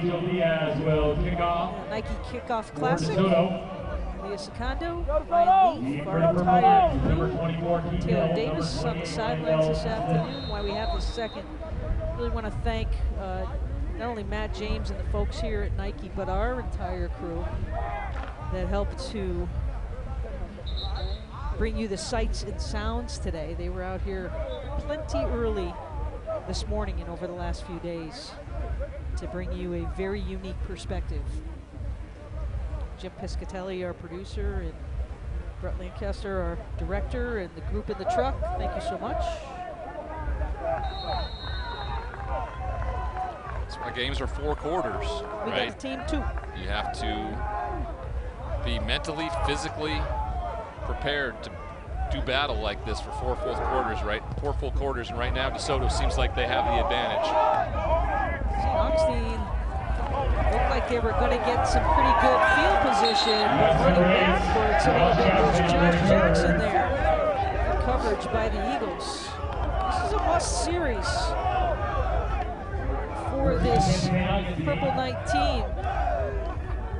You know, when you get tired, right, you start thinking differently, right? You're not as focused, you're not as acute in terms of what you have to execute, and you're exactly right. There needs to be a response here. They have to get 7 points, I believe, in response, or at least a field goal to come back within 1 possession.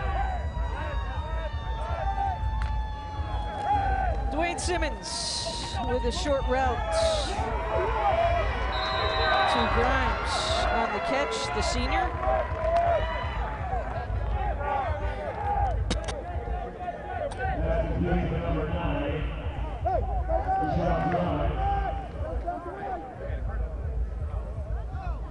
Sun trying to peek its way through, and with St. Augustine actually, Simmons is going to be thrown right into the sun. How difficult is that?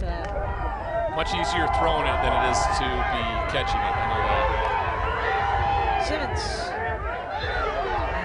Flag on the play. Late flag.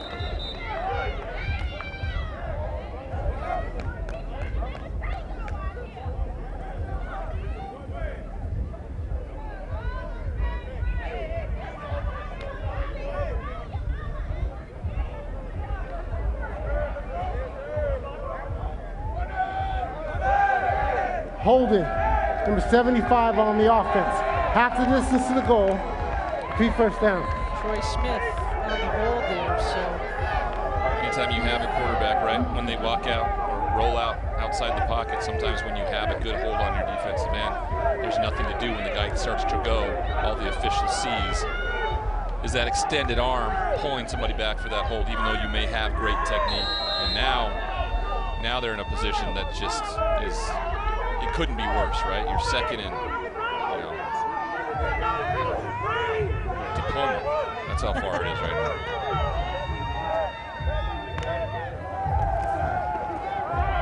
Simmons holds on this time. He was crunched up. Justin Douglas with 3 Eagles in on the play.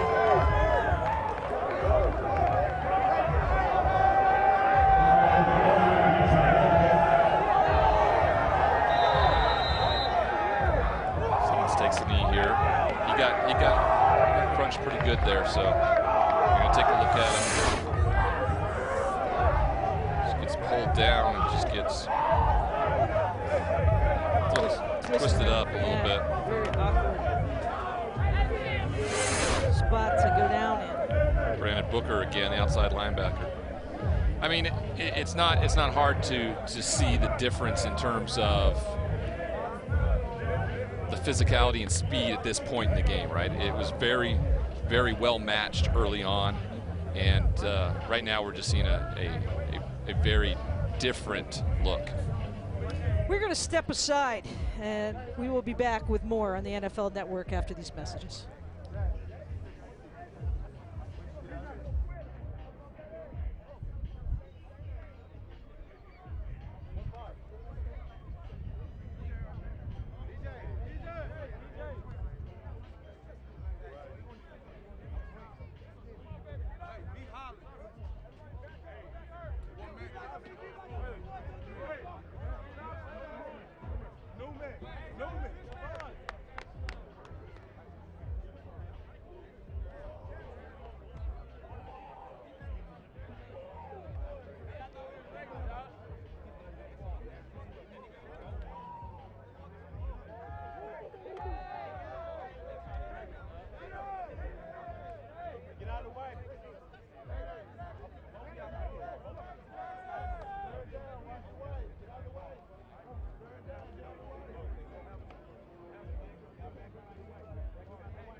Dawson Simmons being assisted to the sidelines. Amari Cooper warming up. And one of the players that on the depth chart behind Simmons at QB. Cooper Jr.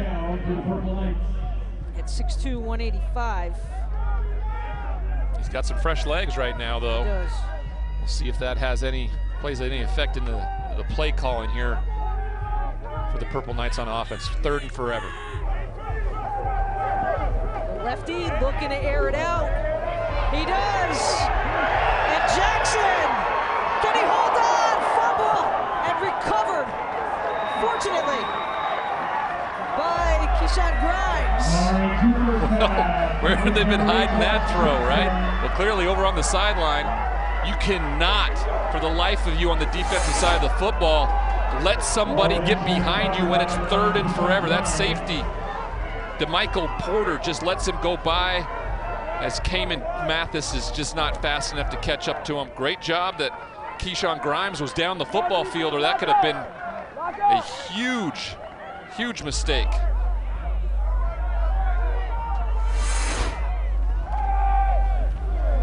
Grimes scrambling. He'll go to the corner of the end zone.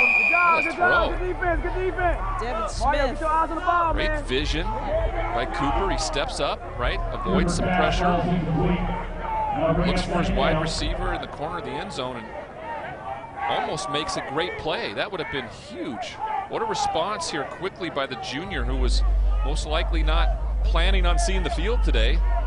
Thrust into action, right? You know, preparation and opportunity, right? That's what ultimately makes success. He's sure taking advantage of it in this moment. 2nd down. Little shuttle pass. And unfortunately, Clint Langford loses his footing here.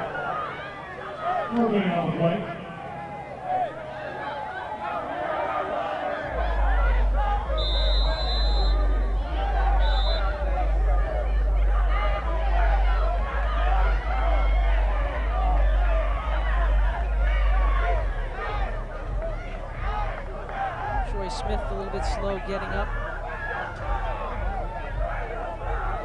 Stoppage of play. Tough to watch as players go down. There's a lot of expected from them, right, to travel across the country and play in a game like this. And you hope that each and every one of them are just dealing with some hydration issues, and it's not something that's going to affect them long term during the season.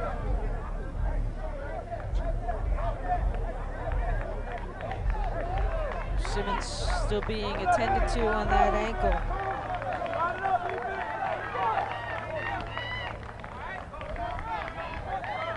Those are tough to come back from, right? High ankle sprains, right?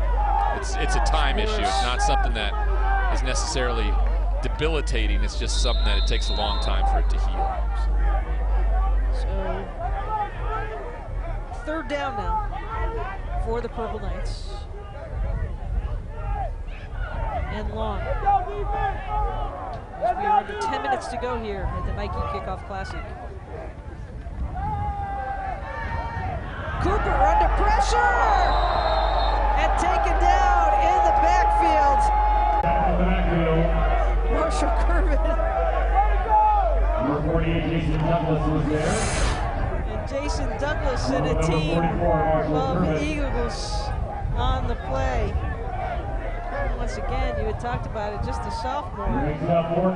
Yeah, you get Douglas to make Cooper move up in the pocket a little bit, and then Curvin just cleans it up, right? Called him a bowling ball a little bit earlier. That's kind of exactly what he is. When he gets going, rolling downhill, it's difficult. This is a bomb, right? Has he got the leg for 50 yards here? This is a big kick. It's up. And just a little bit short, no good. He might have had the length.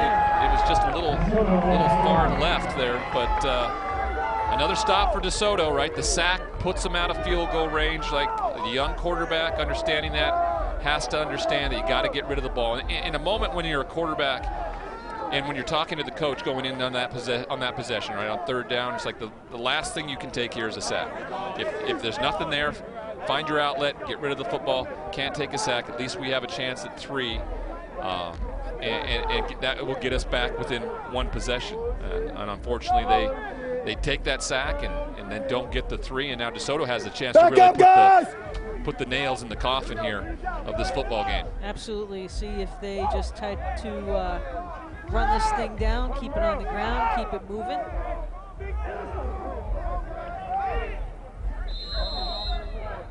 Take over possession at their own 20. And there it is. Britton Jr. For a big game, he is over 100 yards in this game on the ground.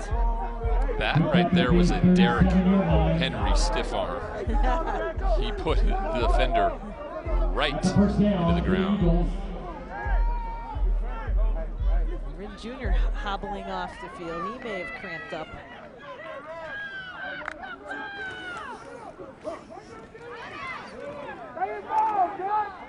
You know, the explosive nature by both these running backs. How about that? An extra 5. 4-5. Keep those feet moving. First down, Eagles. There you go, big fella. Get off that field.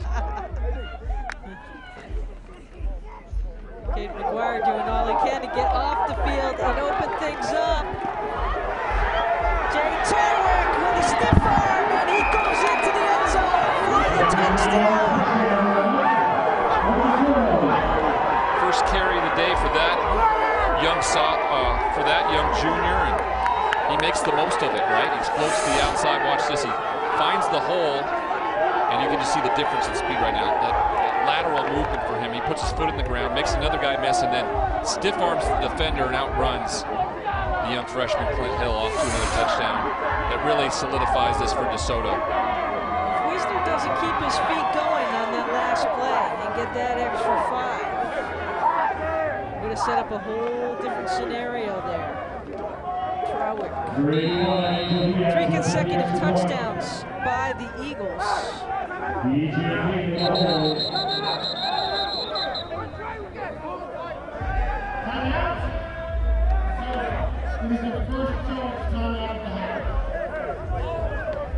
Trey Whitney, 50-yard touchdown run.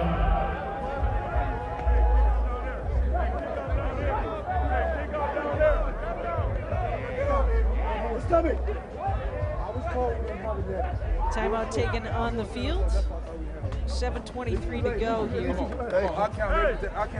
So Eagles feeling pretty good right now for the state of Texas. They were talking about that to us yesterday. The rivalry, the bragging rights, Louisiana, Texas. Yep, high school football at its best. They border each other. This is a very prestigious, historical high school out of New Orleans, Louisiana, right? The likes of Tyrone Matthew, Leonard Fournette, Trey Turner, you know, guys who have made really impactful careers in the NFL level.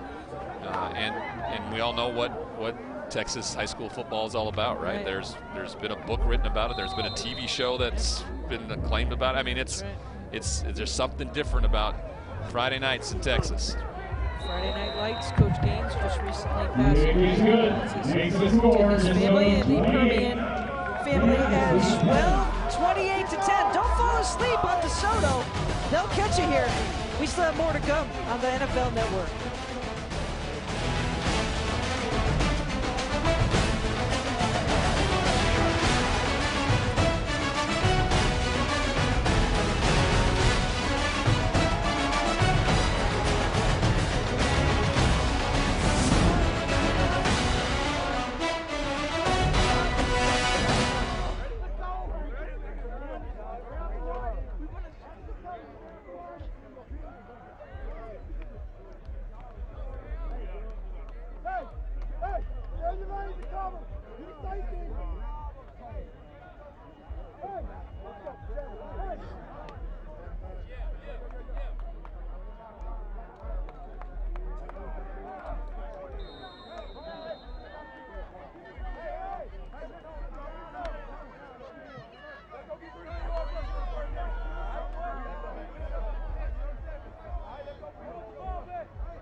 Welcome back to the Nike Kickoff Classic, and that is Josh Jackson.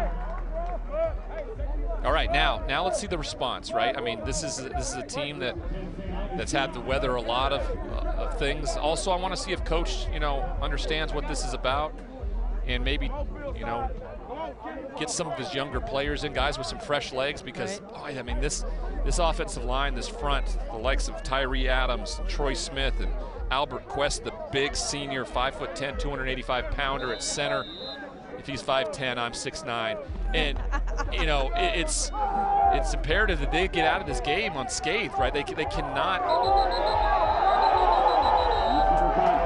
A wrap-up of Langford there. Maybe have gone on just a little bit too long to wait for that whistle. 5 Eagle jerseys surrounding Langford into the backfield. I mean, just constant pressure up front, and then from the linebacker position, once again, Brandon Booker just in there to disrupt the play, and they are just more physical right now and have the energy that St. Aug did in the first half. It's really apparent. Mari Cooper, quick pass, and nice to see Johnson back out on the field. He was taped up with a high ankle sprain. Mari Cooper's pass is complete.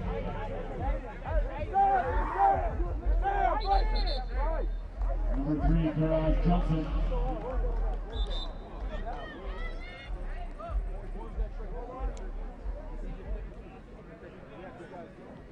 This game better get going here.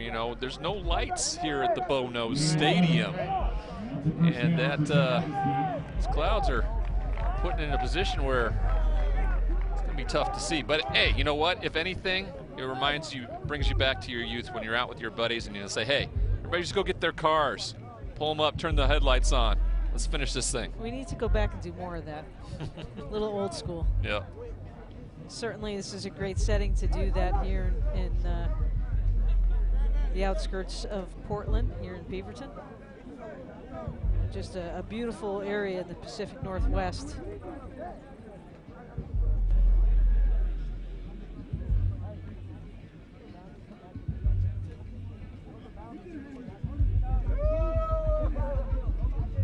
It's a DeSoto player that's down right now, thus the stoppage of play with 6:26 to go.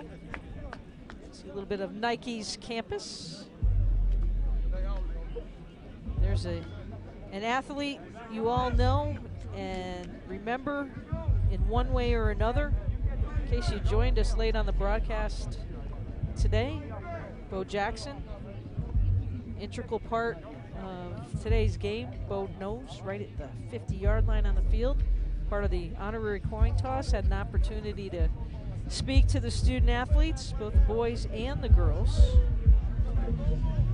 Well, that campaign was so influential when I was a young kid, right? My brothers and myself would watch him, and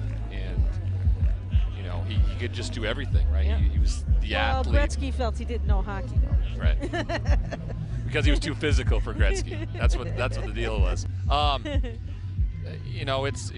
walked through campus on the way here, and you see the office buildings. There's a LeBron James building. There's a Ken Griffey Jr. building, a Jerry Rice building that's being renovated. It's just, there have been some great Hall of Fame athletes who have played and have been represented by Nike over the years. Of course, you look back at the individual who started this all, really, Phil Knight, Bill Bowerman, around the track aspect of things, and then came along a guy by the name of Michael Jordan that kind of just changed the landscape for everybody.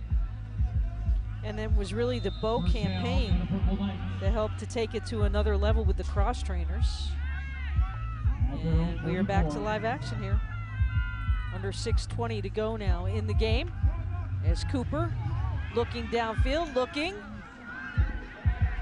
Johnson is there and cannot hold on. Pass intended for number 3, Garage Johnson. I mean, I'm taking shots every time. They're going to continue to play man coverage like this, right? I mean, this quarterback clearly has a live arm right now, being on the sideline, and he can spin it.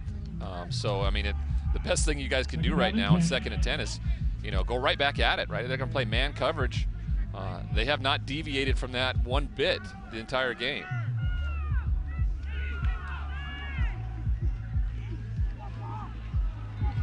Number 24, Keith Hill, the ball carrier. No gain at all for Keith Hill. As the Eagle defense Loss of 2. We'll bring up third is down just and 12. stifling any opportunity on the ground right now.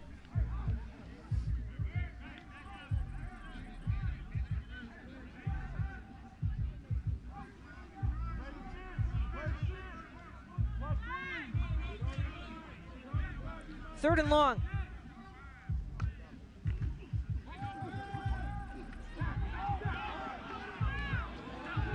Once again, Deshaun Wolford with the tackle, the senior, 245. Everybody getting in the mix. This DeSoto team is deep, right? I mean, it was when we were getting the rosters from both teams, the 2 deep, you know, Coach Mathis didn't hesitate, right? He handed off a 3 deep. And of course, we thank him for helping us out with that. Smart choice, I think, here for Coach in terms of Coach Foster, in terms of punting it away. You're not giving up. You just understand what you guys need to do to get out of this football game and get back home. Fumble off of the snap, the ball hits the ground, and unfortunately for the Purple Knights, it continues. So the Eagles will have great field position here. I think there's some good things that Coach Foster can take away from today's game, but I think the biggest part, and it's something he's going to have to address, is right, just their conditioning, right, and their depth. And there's some when it comes to depth, you can't necessarily do anything about that, right? So if you're going to be not as deep as the other team you're playing, you better be better conditioned, and that's something they're going to have to address immediately heading into their season start. DJ Bailey's still in, and he's unloading into the end zone as Cook isn't there, but a flag on the play. Bobby Kennedy was in the area. See what they call on the play.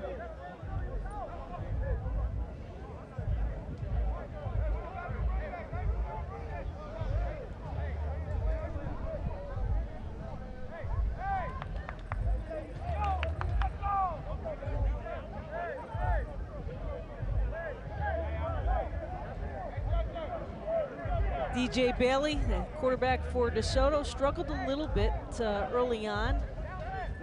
Had that long touchdown pass to Cook. The defense for the Purple Knights giving him some problems early on, but he made the adjustments. There are 2 fouls on the play. Legal substitution on the defense. That penalty is declined. Pass interference, number 22 in the defense. That penalty is accepted. Half the distance to the goal, first down.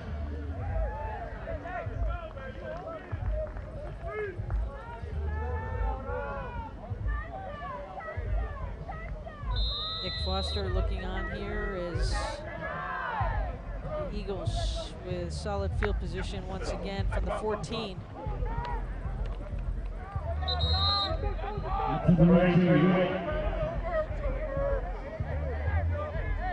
Watts on the tackle for the Purple Knights.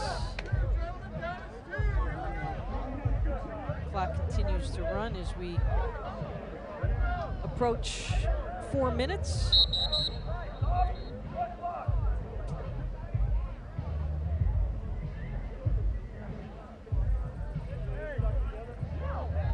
Wind that clock, wind that clock.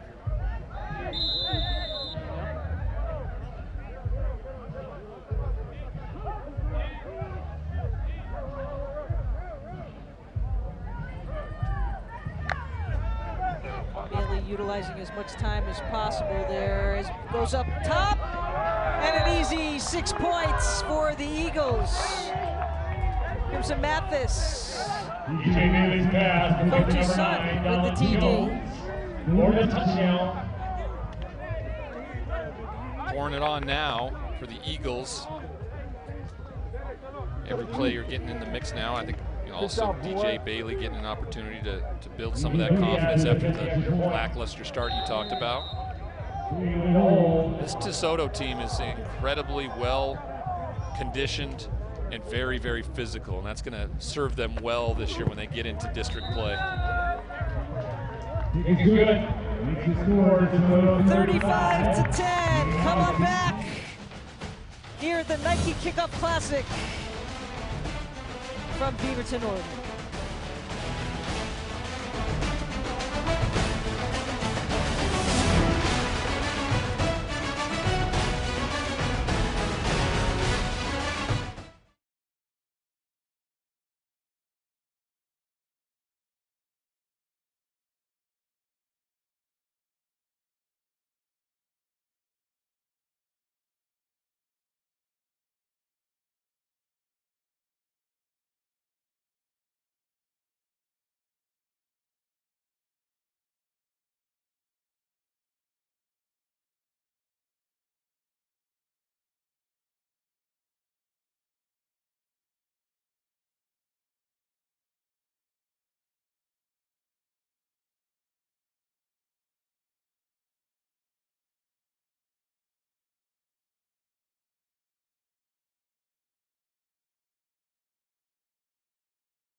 Four consecutive touchdowns by the Eagles from DeSoto, Texas. They have lengthened their lead 35-10 over St. Augustine with 3:53 to go here in the fourth quarter of play. DJ Bailey, after that slow start, 14 to 21, 180 yards, 2 TDs, 1 INT. Not a bad line. Yeah, you like the completion percentage. The interception, of course, was really not his fault. Tipped to the line of scrimmage. You always wish there was some asterisks to that as a quarterback when those types of things happen.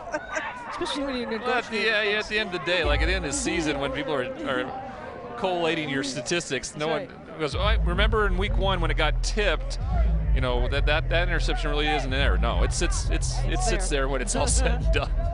It sits there when somebody wants to use it for something. What is your takeaway, Ryan, though, from each team and then in the big picture of this venue, as we progress through today? Well, I feel like, both teams came in, well prepared for it being early in the season. Just you could clearly see one team was much more conditioned, better conditioned than the other. And that's not something that you necessarily can see coming into the game. It's one of those invisible things that ultimately you have to play a game to understand, right? And Coach Mathis has coached this team for a long time, understands his personnel, and had his team ready to go. Had them ready to play 4 full quarters today here in Beaverton. Cooper on 2nd and long. Oh, and picked off! And a nice job and an effort there. Newman still up on his feet with the ball as he bounces inside the 24-yard line. He fumbles, and then it's recovered by St. Aug, so they'll get the ball back. That was the big fella, Tyree Adams, right? The left tackle headed to LSU. Watch this, right? The interception here. Great job by Devon Newman getting back to his spot, right? Cooper doesn't see him at all. He gets it, makes a catch here.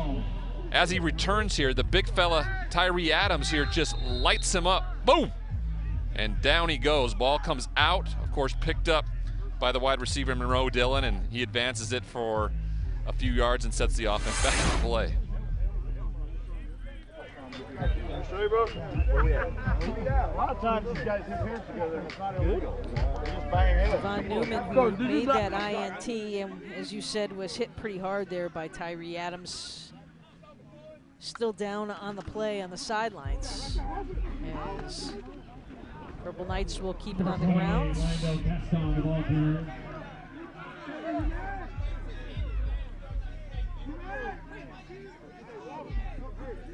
Tyree Adams going to get that hit on tape, Brian Kelly down at LSU might be thinking, huh? Some maybe both ways for us next year. When you don't play with technique, that kind of shit happens. Technique. I'll bring up second down and 6. Inside out. The ball. Minnesota with a bevy of young men who are being looked at all levels. It's cast in on the carry. For a good gain. I'll bring up third down and 4. These teams will head back to their schools and their state. They've represented well as they prepare now for their respective seasons. This one doesn't count against the win-loss record. Yeah. Just little bragging rights, right, between Louisiana and Texas.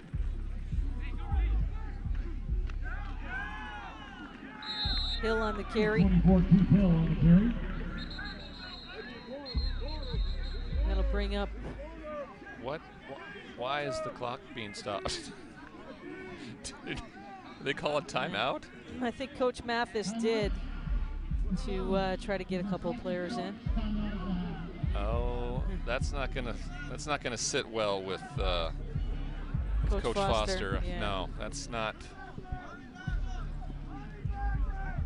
But you know, I heard Honey Badger. Some teaching moments. Which is interesting, since that's Tyrann Matthews. Right. Nickname. You know, as coaches, you're always thinking about teaching moments when there's time where you got situational football where you need to get players in. If guys that weren't ready or were ready to go, this is an opportunity, right? Because it's going to set up a 4th down here. They're most likely going to punt it away. And you get some younger guys the experience of getting out there and being prepared to play if need be. But it won't.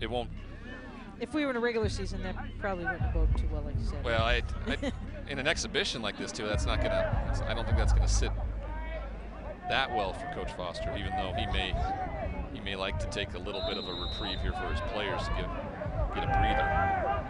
Stuart McCall in for the punt here on 4th down.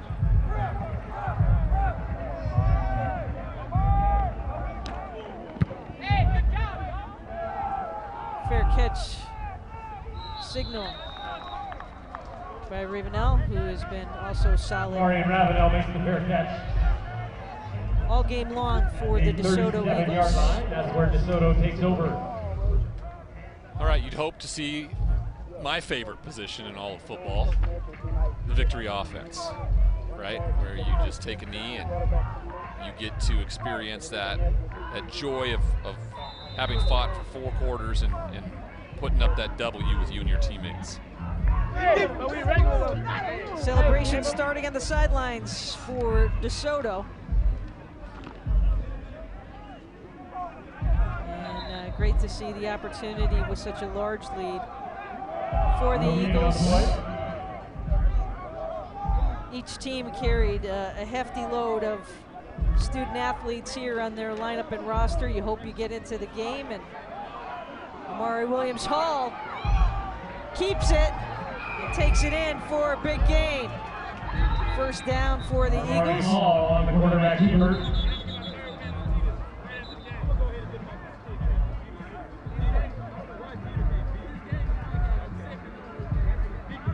I ain't played him yet, so it don't count. The game right now. That's ridiculous.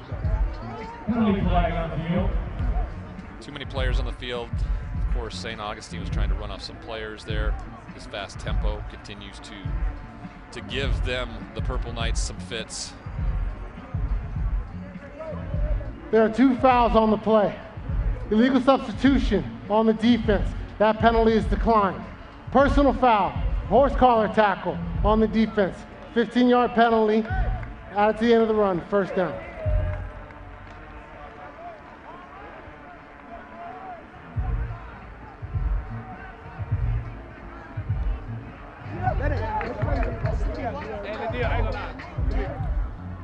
One last opportunity here with 27 seconds to go here, as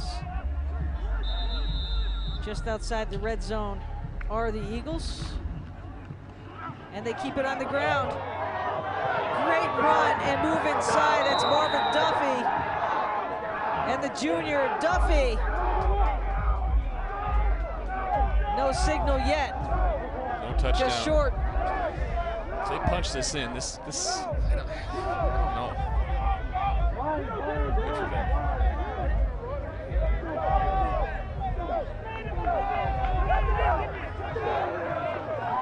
And they will not. Clock will run down. And the Eagles from DeSoto, Texas, with the adjustments in the third and fourth quarter, win this first Nike Kickoff Classic 35-10. You know, incredible four-quarter performance by this team out of Texas. Unfortunate to see the young quarterback, Dawson DJ Simmons, here on crutches coming across the field to shake hands with this team. But DeSoto is, you know, the expectations out there. 6th ranked team in the country. They showcase that in all phases for all 4 quarters in this game. Sputtered a little bit early, made some mistakes, really focused in late in the game, and their identity really shone for Coach Mathis and the Eagles. Team is meeting at midfield. Great sportsmanship on hand by both squads. And just a fabulous setting. Yeah, I mean, here to kick it off. Look at that drone view with that shot. The sunset right now in the Pacific Northwest here on campus with the logo. Just do it. Bo knows. And we step down to the field. Taylor Davis with Coach Mathis. Thanks, guys. All right, Coach. At halftime, you told me you challenged your team to play your brand of football. Once they did that, how impressed were you of their performance? Very impressed. That's why I called the timeout, because I had enough. I had enough, and that's not DeSoto football. That's not our brand. And once we settle down and start playing DeSoto football, it's going to be hard to beat us. Now, I know this team has big goals. We talked about it this week, and it started here today. What did you learn about your group in this game that you'll carry through season? They overcame adversity. They did. There was a bad first half. They put a good second half together, and it's always understand it's 4 quarters of football. But our guys played hard. They never gave up. But they finally got the life and enthusiasm. But one thing I want to say about these guys, they're a heck of a football team, but more importantly, they play together as a team. Now, the NFL and Nike giving you guys an opportunity like this, smiling already. What a special week it was for your guys. What can you say about that? Unbelievable week. Unbelievable week, man. And the NFL, Matt James is a beast. He's unbelievable. He put this thing together. Shout out to Nike. Unbelievable to have both teams come in and the way they treated us throughout the whole time we were up here. It's one of those things, our players will ring this forever. They won't ever forget about this, and it was unbelievable. And you close it out with a win. Go enjoy it, Coach. I told them now I can enjoy my trip. Now I can enjoy the trip. But it's going short, but apparently we're going to be able to have some fun on the way home. We're going to make sure we do that. As you should. Congrats, Coach. Thanks. Matt, great job, man. NFL Network, appreciate you guys. NFL, awesome. Appreciate you. Thank you. Thank you, Taylor. And we appreciate you, Coach. We appreciate as well Coach Foster and his group and all those that helped make it possible, including Matt James from Nike, who he was referring to, and the folks at Liberty High School, where these teams all practiced last week. Great week of football, which could be the start of many, many years of many good things to come. Well, that's what it sounds like, right? It sounds like that Nike really wants to invest in youth football, and they've taken and seized control of something that I think can be really beneficial to showcase not only the great high school football on the boys side of things, but what we got to experience today with the girls flag football out of Florida. It's just exceptional. The athleticism, the competition between those, it was fun to watch and be a part of today. Time to dance if you're a DeSoto Eagle. It's been fun for our entire crew. Taylor Davis, Ryan Leaf, it's been awesome. I'm Leah Secondo, 35-10, DeSoto over St. Augustine. That's a wrap here on the NFL Network from the Nike Kickoff Classic.